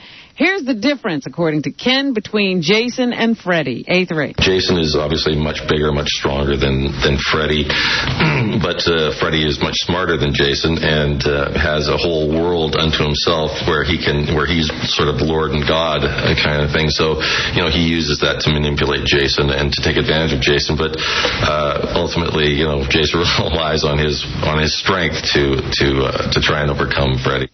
I admire him as an actor. He's really thought it all through. He really knows his character. Here's a movie. 𝗏𝗏 versus Jason. Won't Jason just get frustrated and give up? Yeah. Tom would defeat Jason in a matter of minutes. Oh, absolutely. He'd just say, "Let's walk the steps backwards. We'll hit different body parts." Jason will take his machete and stab himself. He'll kill himself. Jason will kill himself at the end of the movie. I want to produce that movie. 𝗏𝗏 versus Jason. Versus everyone. He'll kill every superhero you put against him. That's right. Jessica Simpson. What is her husband's name? Nick 𝗏𝗍? 𝗏𝗍, yes. Is that what it is? You should know that. He's, of course, the subject of this new reality show. Nick 𝗏𝗏. 𝗏𝗏 is his name? 𝗏𝗏. 𝗏𝗏? I don't know. Lychee. Nick Lychee Nut. Café con leche. I guess the series is called Newlyweds, and it's on MTV. Nick 𝗏𝗏. Here's Nick talking about his marriage proposal to Jessica Simpson. B1. Actually, I was in Hawaii at the Pro Bowl. She's real good looking. Jessica Simpson. Yeah, she's just stupid. Oh, that's so according to that report in the paper that she doesn't know. Do you see in the series that he's beginning to realize how stupid she is? Yeah, I don't watch the series, but it hasn't started yet. You said you saw a little. I guess you were reading about it. Yeah. Okay. She didn't know the difference between tuna fish and chicken because it said chicken of the sea on the can. The can of tuna she opened, Yeah, he's going to definitely have to get rid of her. But that's what I'm saying. Like, now that he's going to have her all the time, he's going to realize how dumb she is. Yeah, it's going to be really frustrating in about a year. I mean, once you get done banging her, what do you do with her? And here he talks about why they chose to do this show. It's just such a unique opportunity. And nobody else was asking. We've done a lot of stuff with MTV in the past. But she's basically a hot retard. This is such a different thing, and I think it was just a unique opportunity to show our fans a different side of who we are. Our fans. Oh, please. What are you talking about? What else, Robin? Do you know Joe Lawrence? Joey Lawrence, I know. Well, Joey is all grown up. Now he's Joe. And now he wants to be Joe Lawrence. All right. That's fair enough. He's got a new WB series coming out called Run of the House. And here's Joe Lawrence on doing comedy again. A5. Yeah, when are you going to become an Arthur, Artie? Soon. When I get my own. It's kind of ironic. When you get your own what? WB series. Okay. It's kind of ironic that this show came up because... they kind of asked me if I'd be interested in doing a comedy again. I said, not really, but let me read it anyway. And I read a lot of things, and I just thought that the writing was excellent. You read them out loud or to yourself? The writing was excellent. He still sounds like Joey to me. Yeah. Yeah, I don't think he should be called Joe. He's Joey. He hasn't become Joe yet. That's right. Dakota Fanning is in this new Brittany Murphy film, Uptown Girls, and here she talks about and imitates the pigs she worked with on Uptown Girls before. Not the type of person that really cares about money or any of those things. Before. She cares about... No. Before. This is who? Dakota Fanning. Oh, I see. Hold on. There are two pigs, and they're all pink with, like, these... They look like it's, like, dried ink on them, and they're just, like, gray, tiny gray spots on them. And the first one's name is Springer, and the other one's name is Soft. Maybe I should date her. We'll be like Ashton Kutcher and Demi Moore. She sounds like Jessica Simpson, actually. I can't stand little kid actors, and it's so sad, and the parents are pathetic, and it's just all horrible. Enough of that. Well, that's what's happening. Thank you, Robin. Thank you, everyone. Thank you, Nikki A. Cox. Jeepers Creepers 2, opening August 29th in theaters everywhere. Thank you, Fred, for Win Fred's Money. That was exciting. And I want to thank, of course, Gary Barbera for putting up the prize money. And also, RisqueVideo.com. And didn't you give away $500? Yes, I did twice. I gave away $1,000. Oh, did you? That's right. And where's it from?